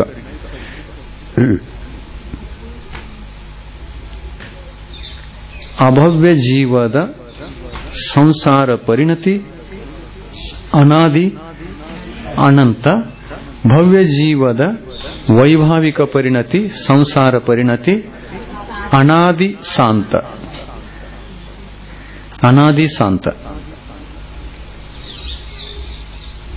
ಆಮೇಲೆ ಈ ಹೊಸ ಆಕ್ರಮಣ ಸಂಸಾರ ಅಂತಕ್ಕಂಥದ್ದು ಜೀವಿಯ ಅಲ್ಲ, ಜೀವದ್ದು ಅಲ್ಲ ಅಂದ ಮೇಲೇನೂ ಕೂಡ ಇದು ಎಲ್ಲಿಂದ ಬಂತು? ಯಾವಾಗಿಂದ ಬಂತು? ಆತ್ಮ ಸಂಸಾರಿ ಅಲ್ಲ, ಶುದ್ಧ ಸ್ವಭಾವಿ ಅಂದ್ರೂ ಕೂಡ ಈ ಆಕ್ರಮಣ ಎಂದಿನಿಂದ ಆಯಿತು? ಅಂದಿನಿಂದ ಆಯ್ತು ಅಂತಂದ್ರೆ ಅದಕ್ಕಿಂತ ಮೊದಲು ಜೀವ ಶುದ್ಧ ಇತ್ತು ಅಂತ ಅರ್ಥ ಆಯ್ತಲ್ಲ. ಶುದ್ಧ ಇತ್ತು ಅಂತಂದ್ರೆ ಸಿದ್ಧಿತ್ತು, ಸಿದ್ಧಿತ್ತು ಅಂತಂದ್ರೆ ಮುಕ್ತಿತ್ತು, ಆ ಮುಕ್ತಿತ್ತು ಅಂತಂದ್ರೆ ಮತ್ತೆ ಯಾಕೆ ಬತ್ತು, ಹೆಂಗ್ ಬತ್ತು? ಆಮೇಲೆ ಹೀಗೆ ಮತ್ತೆ ಮೋಕ್ಷಕ್ಕೆ ಹೋಗಿ ಮತ್ತೆ ಬರ್ತದೆ ಏನು ಅಂತ ಪ್ರಶ್ನೆ ಆಗೋದಲ್ಲ.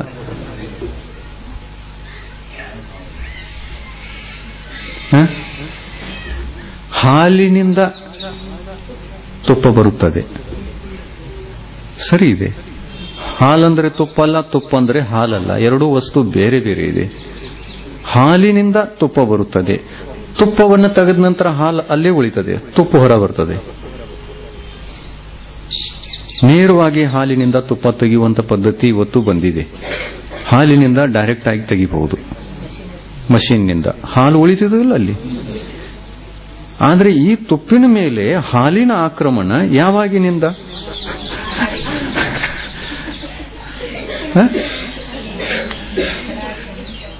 ಹಾಲು ಮತ್ತು ತುಪ್ಪ ಈ ಎರಡು ವಸ್ತುಗಳು ಹಸುವಿನ ಕೆಚ್ಚಲಿನಲ್ಲಿ ಹೇಗೆ ತಯಾರಾದವು? ನೈಸರ್ಗಿಕವಾಗಿ. ಎರಡೂ ಬೇರಿದ್ದೂನು ಒಳಗಡೆಗೆ ಇಲ್ಲ. ಅಲ್ಲಿ ಒಂದಾದ ನಂತರ ಒಂದು ತಯಾರಾದ ಏನು? ಹಾಗೂ ಇಲ್ಲ. ನಿಸರ್ಗದಿಂದ ಹಾಲಿನ ಕಣಗಳು ತಯಾರಾದವು, ಅದರ ಜೊತೆಯಲ್ಲಿ ತುಪ್ಪಿನ ಕಣಗಳೂ ಕೂಡ ಅಲ್ಲಿ ಇದ್ದೇ ಇದ್ದು. ಎರಡೂ ಒಮ್ಮೆ ಇವೆ. ಹಾಲಿನ ಕಣಗಳು ತುಪ್ಪಿನ ಕಣಗಳು ಏಕಕಾಲಕ್ಕಿವೆ ಉತ್ಪನ್ನ ಆಗುವಾಗ. ಹಾಗೆ ಜೀವ ಅನಾದಿ ಕಾಲದ ಹಿಂದೆ ಜೀವ ಶುದ್ಧತ್ತೇನು? ಶುದ್ಧ ಇರಲಿಲ್ಲ. ಆಮೇಲೆ ಕರ್ಮಗಳು ಯಾವಾಗ ಕಟ್ಟಿದವು? ರಾಗದ್ವೇಷಗಳು ಯಾವಾಗ ಆದವು? ಅದು ಅನಾದಿ. ಇದಕ್ಕೆ ಯಾವುದೂ ಅಂತಿಲ್ಲ. ಅಂತಿರ್ತಿತ್ತು ಅಂತಂದ್ರೆ ಭಗವಂತರು ಹೇಳ್ತಿದ್ರು, ಅಂದಿನಿಂದ ಇವೆರಡು, ಆಮೇಲೆ ಸಂಸಾರ, ಹೀಗೇನಾದ್ರೂ ಹೇಳ್ತಿದ್ರು. ಆದ್ರೆ ಅವರು ಕೂಡ ಏನ್ ಹೇಳಿದ್ರು? ಕೇವಲ ಜ್ಞಾನದಲ್ಲಿ ಏನ್ ಕಂಡು ಬಂತ ಅವರಿಗೆ? ಈ ಅನಾದಿ ಕಾಲದ ಹಿಂದಿನ ಜೀವಗಳನ್ನೆಲ್ಲ ನೋಡಿದ್ರು ಅಥವಾ ಇಲ್ಲ? ಅನಂತ ಕಾಲದ ಹಿಂದಿನ ಜೀವಿ ಪರಿಣತಿಯನ್ನ ಕಂಡಿದ್ರೋ ಇಲ್ಲೋ? ಕೇವಲ ಜ್ಞಾನದಲ್ಲಿ ಎಲ್ಲ ಬಂದಿತ್ತು. ಆಮೇಲೆ ಜೀವಿಯ ಸಂಗಡ ಈ ಕರ್ಮಗಳು ಯಾವಾಗಿನಿಂದ, ಈ ರಾಗದ್ವೇಷಗಳು ಯಾವಾಗಿನಿಂದ, ಈ ಸಂಸಾರದ ಈ ಕರ್ಮ ಕಾರಣದಿಂದ ಸುಖ ದುಃಖಗಳು ಜೀವಿಗೆ ಏನು ಉಂಟಾಗ್ತಾ ಇವೆ, ಅದು ಯಾವಾಗಿನಿಂದ? ಎಲ್ಲ ಅನಾದಿಯಿಂದ. ಆತ್ಮ ಮೊದಲಿತ್ತು, ಕರ್ಮಗಳು ನಂತರ ಬಂದವು, ಹೇಳಕ್ಕಾಗಲ್ಲ. ಎರಡೂ ಅನಾದಿ ಇದೆ. ಆಮೇಲೆ ಅನಾದಿ ಕಾಲದಿಂದ ಇವೆ ಅಂತಂದ್ರೆ ನಾವು ಅನಾದಿ ಕಾಲದ ಹಿಂದೆ ಎಲ್ಲಿದ್ದೀವಿ? ಅದಕ್ಕೂ ಉತ್ತರ ಕೊಡ್ತಾರೆ ಭಗವಂತರು. ನಿತ್ಯ ನಿಗೋಧ. ಎಲ್ಲರೂ ನಾವು ನಿತ್ಯ ನಿಗೋಧದಿಂದ ಬಂದಿರೋದು. ಒಂದಿಲ್ಲ ಒಂದು ದಿನ ನಾವು ಹಿಂದೆ ಎಂದಾದರೂ ನಿತ್ಯ ನಿಗೋಧದಲ್ಲೇ ಇದ್ದೆವು. ತ್ರಸ್ಪರ್ಯಾಯಕ್ಕೆ ನಂತರ ಬಂದಿದ್ದೇವೆ. ಏಕೇಂದ್ರಿಯಾದಿ ಪರ್ಯಾಯಗಳಿಗೆ ನಂತರ ಬಂದಿದ್ದೇವೆ. ವನಸ್ಪತಿ ನಂತರ ಆಗಿದೆ. ಸಾಧಾರಣ ವನಸ್ಪತಿ ಅಂದರೆ ನಿಗೋಧ ಪರ್ಯಾಯ. ಅದು ಬಾದರ ಸಾಧಾರಣ ವನಸ್ಪತಿ, ಸೂಕ್ಷ್ಮ ಸಾಧಾರಣ ವನಸ್ಪತಿ ಅಂತ ಜೀವಗಳು ಏನಿವೆ ಅಲ್ಲ, ಎರಡು ಪ್ರಕಾರದ್ದು. ಅದು ನಮ್ಮ ಒರಿಜಿನಲ್ ಪೂರ್ವ ಅನಾದಿಕಾಲೀನ ಶರೀರ. ಅಂಥದ್ದೇ ಸಿಗ್ತಿತ್ತು, ಅದೇ ಬಿಟ್ಟು ಹೋಗ್ತಿತ್ತು, ಮತ್ತೆ ಅದೇ ಸಿಗ್ತಿತ್ತು, ಅದೇ ದೂರ ಆಗ್ತಿತ್ತು, ಮತ್ತೆ ಅದೇ ಸಿಗ್ತಿತ್ತು, ಅದೇ ನಾಶ ಆಗ್ತಿತ್ತು, ಮತ್ತೆ ಅದೇ ಸಿಗ್ತಿತ್ತು. ಬಾರಿಗೆ ಸಾಧಾರಣ ಶರೀರವನ್ನು ಪಡ್ಕೊಂಡು ಎಷ್ಟೋ ಸಲ ಜನ್ಮ ತಾಳಿದ್ದೇವೆ, ಮರಣವನ್ನು ಹೊಂದಿದ್ದೇವೆ. ಅದು ನಮ್ಮ ಅನಾದಿ ಕಾಲದ ಹಿಂದಿನ ಶರೀರ, ಅದು ನಮ್ಮ ಒರಿಜಿನಲ್ ಶರೀರ, ಅದು ನಮ್ಮ ತವರು ಮನೆ. ಯಾವುದು ನಮ್ಮ ಹಿಂದೆ ಅನಾದಿ ಕಾಲ ತನಕ ಅನಂತ ಕಾಲ ತನಕ ಇತ್ತೋ ಅದೇ ನಮ್ಮ ಒರಿಜಿನಲ್ ಶರೀರ.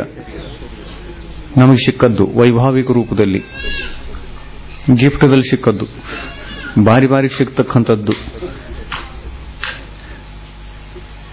ಸಾಧಾರಣ ಶರೀರಗಳನ್ನ ಎಷ್ಟು ಸಲ ನಾವು ಪಡೆದುಕೊಂಡು ಮರಣ ಮಾಡಿದ್ದೇವೆ, ಅಷ್ಟು ಸಲ ಇನ್ಯಾವ ಶರೀರನ್ನು ಪಡ್ಕೊಂಡಿಲ್ಲ.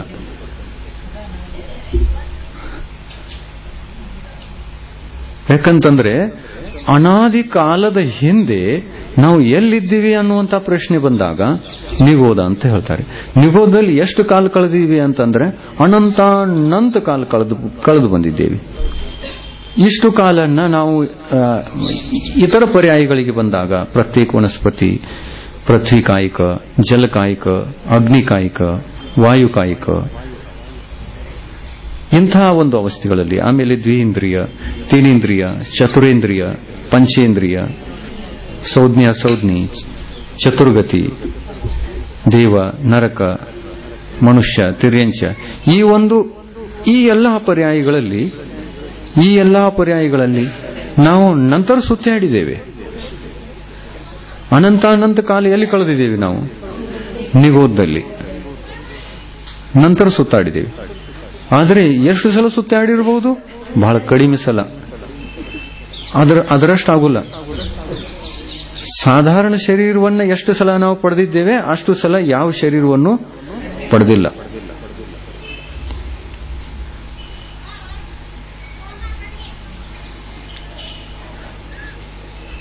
ಆ ಸಾಧಾರಣ ಶರೀರವನ್ನು ಯಾರು ಕೊಟ್ಟರು ಆತ್ಮನಿಗೆ? ಅಲ್ಲಿ ಕಷಾಯಗಳನ್ನ ಯಾರು ಕೊಟ್ಟರು? ಅನಂತಾನುಬಂಧಿ, ಕ್ರೋಧ, ಮಾನ್, ಮಾಯಾ, ಲೋಭ 28 ಮೋಹಿನಿ ಕರ್ಮಗಳು ಅಲ್ಲಿ ಕಟ್ಟಿದವು. 8 ಪ್ರಕಾರದ ಕರ್ಮಗಳನ್ನು ಕೂಡ ಕಟ್ಟಿಕೊಂಡಿದ್ದೇವೆ. ಸಾಧಾರಣ ವನಸ್ಪತಿ ಪರ್ಯಾಯದಲ್ಲಿ 8 ಕರ್ಮಗಳು ಕಟ್ತಿದ್ವು ಅಲ್ಲ ನಿರಂತರ.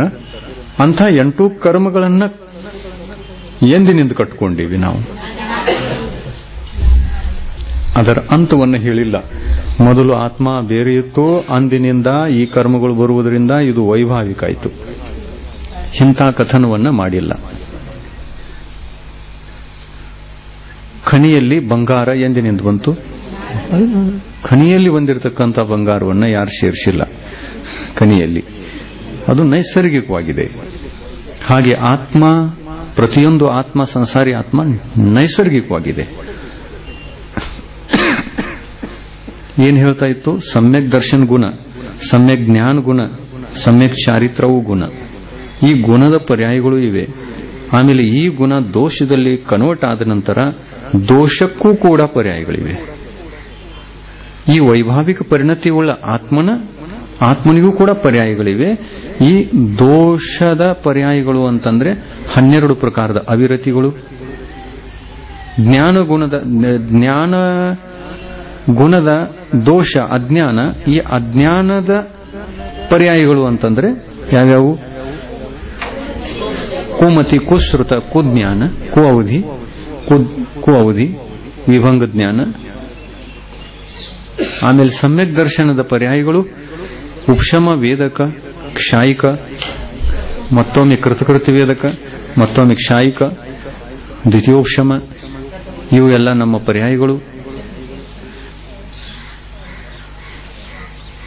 ಏನು ಮಿಥ್ಯಾತ್ವ, ಇದು ದೋಷ. ಸಮ್ಯಕ್ ದರ್ಶನ ಗುಣದ ದೋಷ ಮಿಥ್ಯಾತ್ವ. ಮಿಥ್ಯಾತ್ವದ ಪರ್ಯಾಯಗಳು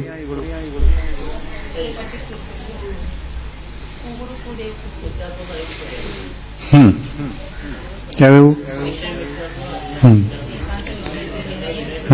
ಸಂಶಯ, ಏಕಾಂತ, ವಿನಯ, ಸಂಶಯ, ವಿಪರೀತ, ಅಜ್ಞಾನ. ಇವು 5 ಪರ್ಯಾಯಗಳು ಮಿಥ್ಯಾತ್ವ ದೋಷದ ಪರ್ಯಾಯಗಳು.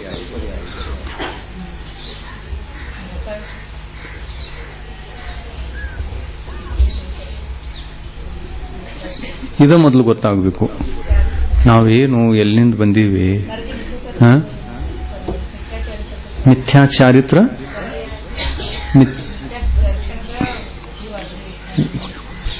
ವೈಭಾವಿಕ ಗುಣದ ಪರ್ಯಾಯಗಳು ಅಂತ ಹೇಳಬಹುದು. ಇವಕ್ಕೆ ವೈಭಾವಿಕ ಗುಣ ಏನಿರ್ತಾವಲ್ಲ ಅವು ದೋಷ ರೂಪದಲ್ಲಿ ಇರ್ತದೆ.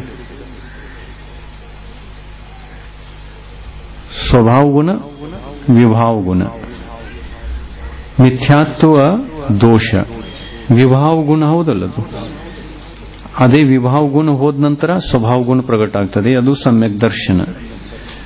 ಅದರ ಪರ್ಯಾಯಗಳು 4: ಪ್ರಥಮೋಪಶಮ, ದ್ವಿತೀಯೋಪಶಮ, ಕ್ಷಾಯೋಪಶಮ, ಕ್ಷಾಯಿಕ. ಸ್ವಭಾವ ಗುಣದ ಪರ್ಯಾಯಗಳು.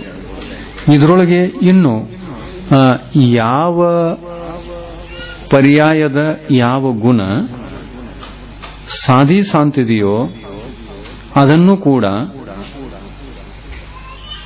ಕೂಡ ಸಾಧಿ ಸಾಂತ ಗುಣ ಅಂತ ಹೇಳಿದ್ರು. ಉದಾಹರಣೆಗೆ ಮತಿ ಜ್ಞಾನ, ಶ್ರುತ ಜ್ಞಾನ, ಸಮ್ಯಕ್ ಜ್ಞಾನಗಳು ಜ್ಞಾನ ಗುಣದ ಪರ್ಯಾಯಗಳು. ಮತಿ ಜ್ಞಾನ, ಶ್ರುತ ಜ್ಞಾನ ಇವೇನು? ಇವು ಸಾಧಿ ಸಾಂತ ಪ್ರಗಟ ಆಗಿವೆ. ಸಮ್ಯಕ್ ರೂಪದಲ್ಲಿ ಎಂದಾದರೂ. ಆಮೇಲೆ ಇವು ಕೇವಲ ಜ್ಞಾನ ಆದ ನಂತರ ಇರೋಲ್ಲ. ಅಂದ್ರೆ ಸಮ್ಯಕ್ ಜ್ಞಾನಗಳು ಕೂಡ ನಾಶವಾಗಬಹುದು, ಪರ್ಯಾಯ ನಾಶ ಆಗಬಹುದು. ಆದರೆ ಸಮ್ಯಕ್ ಜ್ಞಾನ ಗುಣ ನಾಶ ಆಗುಲ್ಲ. ಆ ಜ್ಞಾನ ಗುಣ ವಿಕಸಿತ ಆಗಬಹುದು, ವಿಕಸಿತ ಆಗಬಹುದು, ನಾಶ ಆಗುಲ್ಲ, ಪರಿಣಮಿಸಬಹುದು,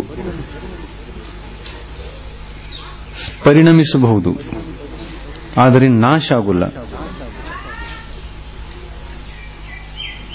ಸಮ್ಯಕ್ ಜ್ಞಾನ ಗುಣ ಇದು ಸುಮತಿ ಜ್ಞಾನದ ಕಾಲದಲ್ಲಿ ಸುಮತಿ ಜ್ಞಾನ ಅನ್ನತಕ್ಕಂತಹ ಪರ್ಯಾಯವನ್ನು ಉತ್ಪನ್ನ ಮಾಡುತ್ತೆ. ಆ ಸಮ್ಯಕ್ ಜ್ಞಾನ ಸುಮತಿ ಜ್ಞಾನವನ್ನು ಜ್ಞಾನ ಗುಣದ ಪರ್ಯಾಯವನ್ನು ಉತ್ಪನ್ನ ಮಾಡಿತು. ಸಮ್ಯಕ್ ಜ್ಞಾನದ ಗುಣದ ಪರ್ಯಾಯ ಅದು ಸುಮತಿ ಜ್ಞಾನ ಉತ್ಪನ್ನ ಮಾಡಿತು, ಮುಂದುವರಿಯಿತು. ಮತ್ತೆ ಯಾವ ಜನ್ಮ ಕೊಟ್ಟಿತು? ಶ್ರುತ ಜ್ಞಾನ ಮುಂದುವರಿತು. ಮತ್ತೆ ಅದಕ್ಕೆ ಜನ್ಮ ಕೊಟ್ಟಿತು ಅವಧಿ ಜ್ಞಾನ ಮುಂದುವರಿತು. ಮನಪರಿ ಜ್ಞಾನಕ್ಕೆ ಮುಂದುವರಿತು. ಮುಂದುವರಿಯುವಂಥದ್ದು ಸಮ್ಯಕ್ ಜ್ಞಾನ. ಅದು ಆ ಜ್ಞಾನ ಕಂಟಿನ್ಯೂ ಇದೆ, ಎಲ್ಲದರಲ್ಲಿ ಕಂಟಿನ್ಯೂ ಇದೆ. ಹೂವಿನ ಹಾರ, ಹೂವಿನ ಹಾರದಲ್ಲಿ ದಾರ ಎಲ್ಲ ಕಡೆಗೆ ಅದೇ, ಆದರೆ ಹೂಗಳು ಬೇರೆ ಬೇರೆ.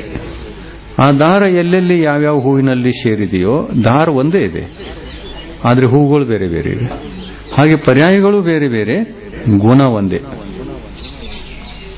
ಆದರೆ ಆ ಗುಣದಲ್ಲಿ ವಿಕಾಸ ಕ್ರಮ ಇದೆ. ಮತಿಜ್ಞಾನದ ಅವಸ್ಥೆಯಲ್ಲಿ ವಿಕಸಿತ ಜ್ಞಾನ ಇಲ್ಲ. ಶ್ರುತಜ್ಞಾನದಲ್ಲಿ ಇನ್ನಿಷ್ಟು ವಿಕಾಸ ಇದೆ. ಅವಧಿ ಜ್ಞಾನದಲ್ಲಿ ವಿಕಾಸ ಆಯಿತು, ಮನಪರಿಜ್ಞಾನದಲ್ಲಿ ಮತ್ತೆಷ್ಟು ವಿಕಾಸ ಆಯಿತು, ಕೇವಲ ಜ್ಞಾನದಲ್ಲಿ ಸಂಪೂರ್ಣ ವಿಕಾಸ ಆಯಿತು. ಜ್ಞಾನಗುಣ ವಿಕಸಿತ ಆಗ್ತಾ ಆಗ್ತಾ ಆಗ್ತಾ ತಾನು ಅನಂತ ಆಗ್ತದೆ. ಈ ತರ ಅನಂತ ರೂಪದಲ್ಲಿ ಕನ್ವರ್ಟ್ ಆಯಿತು ಅಂತಂದ್ರೆ ಕೇವಲ ಜ್ಞಾನಿ ಆಯ್ತದು. ಆಮೇಲೆ ಸ್ವಭಾವ ಜ್ಞಾನಗುಣ ಅನ್ನುವಂಥದ್ದೇನಿದೆಯಲ್ಲ, ವಿಕಸಿತ ಸ್ವಭಾವ ಜ್ಞಾನಗುಣ ಅನ್ನುವಂಥದ್ದೇನಿದೆ ಅದು ಕೇವಲ ಜ್ಞಾನವೇ, ವಿಕಸಿತ ಸ್ವಭಾವ ಜ್ಞಾನಗುಣ. ಕೇವಲ ಜ್ಞಾನ ಒಂದೇ.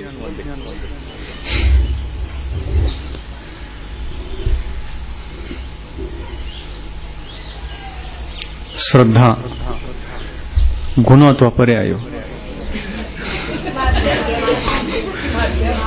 ಮಾಧ್ಯಮ. ಇದಕ್ಕೆ ಗುಣನೂ ಅನ್ನಕ್ಕಾಗುಲ್ಲ, ಪರ್ಯಾಯನೂ ಅನ್ನಕ್ಕಾಗುಲ್ಲ, ದೋಷನೂ ಅನ್ನಕ್ಕಾಗುಲ್ಲ. ದೋಷ ಅಂತ ಅನ್ಲಿಕ್ಕೆ ಹೇಗಾಗೋದು ನೋಡಿ. ಶ್ರದ್ಧಾ ಯಾರು ಮಾಡ್ತಾ ಇದ್ದಾರೆ? ಶ್ರದ್ಧಾ ಆತ್ಮ ಮಾಡ್ತಾ ಇದೆ. ಆತ್ಮ ಯಾವುದರ ಮುಖಾಂತರ ಮಾಡ್ತಾ ಇದೆ? ಯಾವ ಗುಣದ ಮುಖಾಂತರ?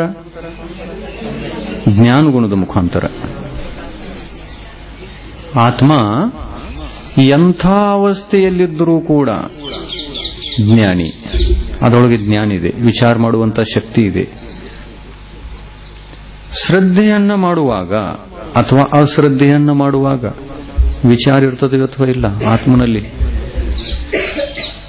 ಆ ಒಂದು ವಿಚಾರ ಕಾಲದಲ್ಲಿ ಶ್ರದ್ಧೆಯನ್ನೂ ಮಾಡಬಹುದಾಗಿದೆ ಮತ್ತು ಅಶ್ರದ್ಧೆಯನ್ನೂ ಮಾಡಬಹುದಾಗಿದೆ. ಅಶ್ರದ್ಧೆ ಮಾಡಿತು ಅಂತಂದ್ರೆ ಜ್ಞಾನವೇ ಮಾಡಿತು, ಶ್ರದ್ಧೆ ಮಾಡಿತು ಅಂತಂದ್ರೆ ಜ್ಞಾನವೇ ಮಾಡಿತು. ದರ್ಶನ ಗುಣ ಏನ್ ಮಾಡಿತು? ನೋಡಿತು, ಒಳ್ಳೇದ್ಯಾವುದು ಕೆಟ್ಟದ್ಯಾವುದು. ಜ್ಞಾನ ಏನ್ ಮಾಡಿತು? ತಿಳ್ಕೊಂತು, ಹೇ ಯಾವುದು ಉಪಾಧಿ ಯಾವುದು. ಶ್ರದ್ಧೆ ಯಾವುದು ಮಾಡಿತು? ಜ್ಞಾನವೇ ಮಾಡಿತು, ಜ್ಞಾನವೇ ಶ್ರದ್ಧೆ ಮಾಡಿತು. ಯಾಕೆಂತಂದ್ರೆ ಆತ್ಮನಲ್ಲಿ ಅನಂತ ಗುಣಗಳಿವೆ ಅಂತ ಹೇಳ್ತಾರಲ್ಲ, ಆ ಅನಂತ ಗುಣಗಳಲ್ಲಿ ಕೇವಲ 2 ಗುಣಗಳು, ದರ್ಶನ ಗುಣ ಮತ್ತು ಒಂದು ಜ್ಞಾನ ಗುಣ, 2 ಚೈತನ್ಯ ಗುಣಗಳು. ಸಂವೇದನಶೀಲ ಗುಣಗಳು ಕೇವಲ 2. ತಿಳಿಯುವ, ನೋಡುವಂತಹ ಶಕ್ತಿ, ಅನುಭವಿಸುವಂತಹ ಶಕ್ತಿ. ಉದಾಹರಣೆ, ಇದು ನೀರು ಬಿಸಿ ಇದೆ, ಯಾವುದು ತಿಳ್ಕೊಂತು? ಜ್ಞಾನಗುಣ ತಿಳ್ಕೊಂತು. ಮೊದಲು ನೋಡಿತು, ಆಮೇಲೆ ತಿಳಿಯಿತು.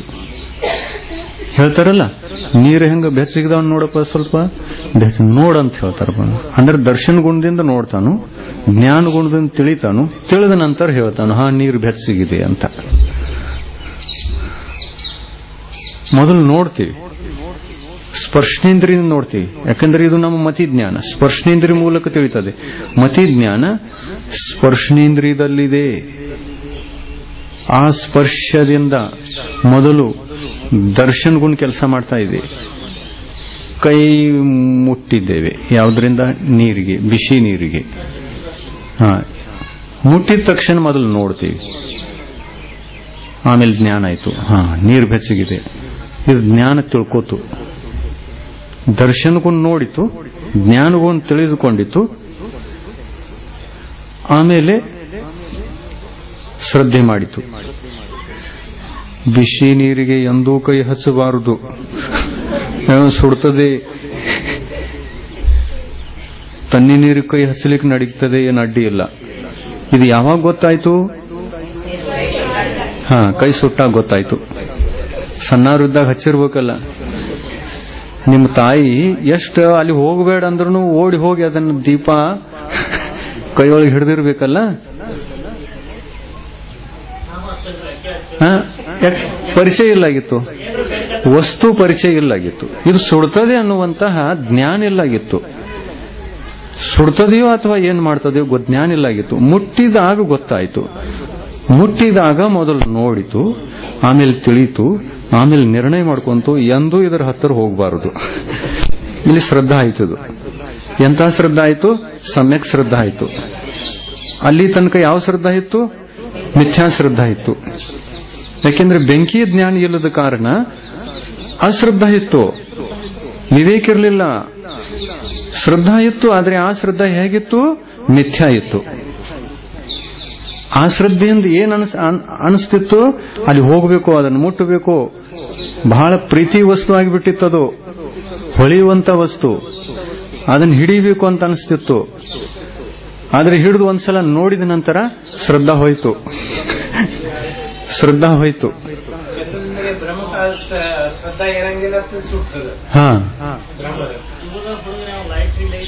ಹಿಡ್ದಿದ್ದಲ್ಲ, ಈಗ ಅಡ್ಡು ಸುದ್ದ ಇಲ್ಲ ಅವನು ನೋಡಿ ಮಾತಾಕ್ ಹೋಗಲಲ್ಲ. ಅದೇ ತರ ಇದು ಮಿಥ್ಯಾತ್ವ, ಇದು ಸಮ್ಯಕ್ತ್ವ. ಒಂದು ಸಲ ಗೊತ್ತಾಯಿತು ಅಂತಂದ್ರೆ ಜ್ಞಾನಿ ಜೀವ ಪರಿಚಯ ಮಾಡಿಕೊಂಡ ನಂತರ ಅಲ್ಲಿ ಹೋಗುವುದೇ ಇಲ್ಲ. ಶ್ರದ್ಧಾ ಮಾಧ್ಯಮ, ಸಮ್ಯಕ್ ದರ್ಶನ ಗುಣ, ಅದಕ್ಕೆ 3 ಪರ್ಯಾಯಗಳು, 4 ಪರ್ಯಾಯಗಳು. ಕೃತಕೃತ್ಯ ಸೇರಿಸಿದ್ರೆ 5 ಅಂತ ಇಟ್ಕೊಳ್ಳಿ. ಕೃತಕೃತ್ಯ ವೇದಕ್ಕೊಂದು ಸೇರಿಸಿಕೊಂಡ್ರೆ 5 ಪರ್ಯಾಯಗಳು. ಪ್ರಥಮೋಪಶಮ, ದ್ವಿತೀಯೋಪಶಮ, ಕ್ಷಾಯೋಪಶಮ, ಕೃತಕೃತ್ಯ ವೇದಕ ಮತ್ತು ಕ್ಷಾಯಿಕ. 5 5 5 ನಿಮಿಷ ಆಯಿತು. 5 5 ಸಾಕು. प्रभु देव तुम्हारे